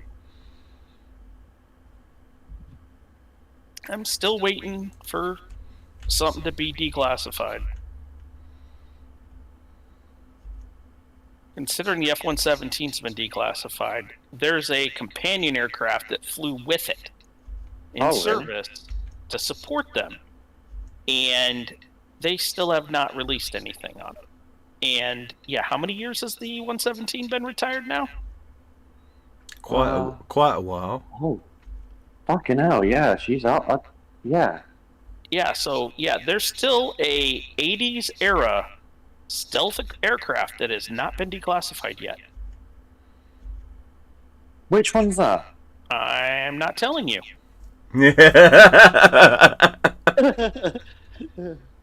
I'm not telling you. I fancy not being visited in the middle of the night by a Black Hawk helicopter and some guys in. Well, as long as I keep my nose clean, I could get my TS clearance back. There you go. At any time. That's because I forgot that you was part of that whole thing. Yeah, I was Navy security group, so yeah. Fucking hell. I'm really pissed that they canceled the A-12 too. Wow. You know about that. YF-23 is weird as well, but very innovative. I can't believe they cancelled the A-12 either. The 23 was actually a better aircraft. Mm. Performance-wise and stealth-wise, it's a better aircraft. I think it was easier to make, wasn't it, the 22, and that's why it won. All right, I gotta ask you this. I gotta ask you this question then, Crypto. What's your take on PS Spray? The so-called the so-called credit hog who apparently designed the A-10 Warhog when he didn't. Bullshit. He didn't have anything to do with it. He wasn't even part of the fighter mafia. He's just a fucking thrill seeker. Exactly. That guy's a fucking asshat. He didn't fucking do. He was kind of loosely associated. He said he designed the A-10 and I think the F-15. Yeah, which he didn't. And what he they saw had completely designed different was branches and different roles and everything. Well, no, it was like this whole. They wanted to get rid of missiles. They wanted to get rid of all the systems, radar even. They wanted pretty much a World War II era gunfighter with jets. So something that would have been blown out of the sky in 5 minutes in a modern battlefield. Less Oh than yeah, that. you rely on like your ACWR and like you can't. Fuck that thing. Radar now, nah, not gonna happen. And everybody's like, "Oh, the F-35 sucks." Do you know how good the stealth features are in the fucking F-35? There's a reason the Chinese ran to the motherfucker when one of them went and they didn't get it. Nope. They wanted it motherfucker hard. bad. Yeah. There's a reason their J35 and is called 35 weirdly enough, looks the fucking same and doesn't do half as good. Well, neither does the J20. The J20 isn't even very stealthy at all. The J20 is as stealthy as the SR-71 was in the 50s. Damn. That SR-71 actually was semi-stealthy. Yeah. Even as big as that bitch was. Behind. Well, put it this way. The radar cross-section of the B-2 and the F-22 are about the same. believe it or not. That's how good the stealth was in the 90s for the B2 compared to the F-22. And the F-35, you're talking like a subsonic or over supersonic Bumblebee size radar cross section. Yeah, that's insane. And then, though. have you seen the B-21? Oh god, the radar. Yeah. Yeah. That is smaller than the B2, but it only needs 2 engines to do the same job. Yep. And it's actually using 2 of the engines that are in the F-35. Ah, guys, that's funny you said that, actually, Crypto, because you know the guy that designed the YB-35 and the YB-49? Yeah, Northrop. Yep. He was like, this is why God's been keeping me alive, because he... Oh, yeah, when they saw it... they showed him B2 right before he died. Oh, is that why he said, like... Yeah, he goes, now I know why God's kept me alive so long, because he finally got to see his dream come to fruition. And it's like props to whoever in the Defense Department allowed to read that old guy into the project. It's holy shit. Yeah. They literally brought him to see one in person. Wow. It's like, yeah, here's the construction line where they're all being built. It's like, That's insane. Yeah. Yep, Jack Northrop. Yep, he was... Yeah, everybody's like, oh, we got the Horton brothers in Germany made the first flying wing. No. Same name as me. Fucking Jack, that's mad. But Northrop actually pre-World War II had propeller-powered flying wings. He would never quit on the flying wing design. He wanted that shit to work so because bad. he knew how advanced it was. The problem was we weren't technologically ready for it yet. Nah. They he was had ahead of his time. We didn't need a hull anymore. Well, the jet version was far more unstable than the propeller version, believe it or not, because they needed that bit of drag from those propellers to act like a virtual rudder, and they didn't have computer-controlled anything back then. So when they made the YB-49, the thing had horrible yaw control. Is that why they added them weird rudders on the 49? And it didn't work. Yep, that's why they still couldn't keep it stable enough. They realized after the fact that it was the propeller drag of the air going through those that acted like a stability enhancer. And they had problems with the thing just kind of going back and forth, right to left. They were unstable. Yeah, so that's fucking scary. It wouldn't be good as a bomber because it couldn't hold a solid line. Yeah, because if you move a tiny bit, your trajectory is just gone. So, and that's why that didn't go anywhere, and they went with the B-36 at that point. Yeah, it's 36 Peacemaker, huge, which but was nowhere near. Have you ever seen one of those? Not in real life, but fucking hell, I'd love to. They are monstrous. They have one at the U.S. Air Force Museum in Dayton. I can't believe they have 10 engines. Yep, 6 turning and 4 burning. Love it. And that's where they got the engine pod they eventually used on the B-47, and then the B-52 they scaled it up slightly when they did with the 4 dual pods. That's insane. I can't believe the B-36.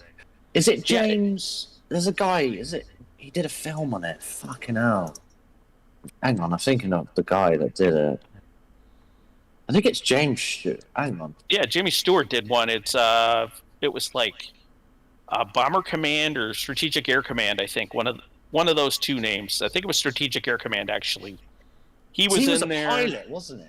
Originally. Yeah, he was in a pilot in one of those, and then he went, I think, to the big Delta jet bomber. B-58 Hustler. A Hustler, yeah, you don't hear a lot about that. Well, it wasn't used for so long because it was so inefficient. Because those engines at the time, to be a Mach 2 bomber... Is that the one that looks like a pregnant bird? You always saw a giant... It was silver Delta wing. It always had a big-ass tank underneath it, too. Yeah, that's what I meant, Yeah, that's the only way they could get enough fuel to actually do their missions as needed. And believe it or not, inside that fuel pod were also the weapons. That's insane. All right, guys, Yep. I'm gonna end my stream because I've been going for Alright. like 3 hours and stuff now. Anyway, Oh, but I will be, yeah. I'll be live again tomorrow with some Red Dead Redemption 2 with RTX and everything else all turned on with my 3000 series Nice. graphics card. So we'll be doing chapter 2, and then we'll be, yeah, like I said, every time we finish a chapter, I end the stream right there and then, and we save everything else for the next chapter. So anyway, guys, thanks for hanging out. You guys have been awesome. I will be carrying on with our conversation with my friends here because, you know, that's what I do. I love my friends. And anyway, guys,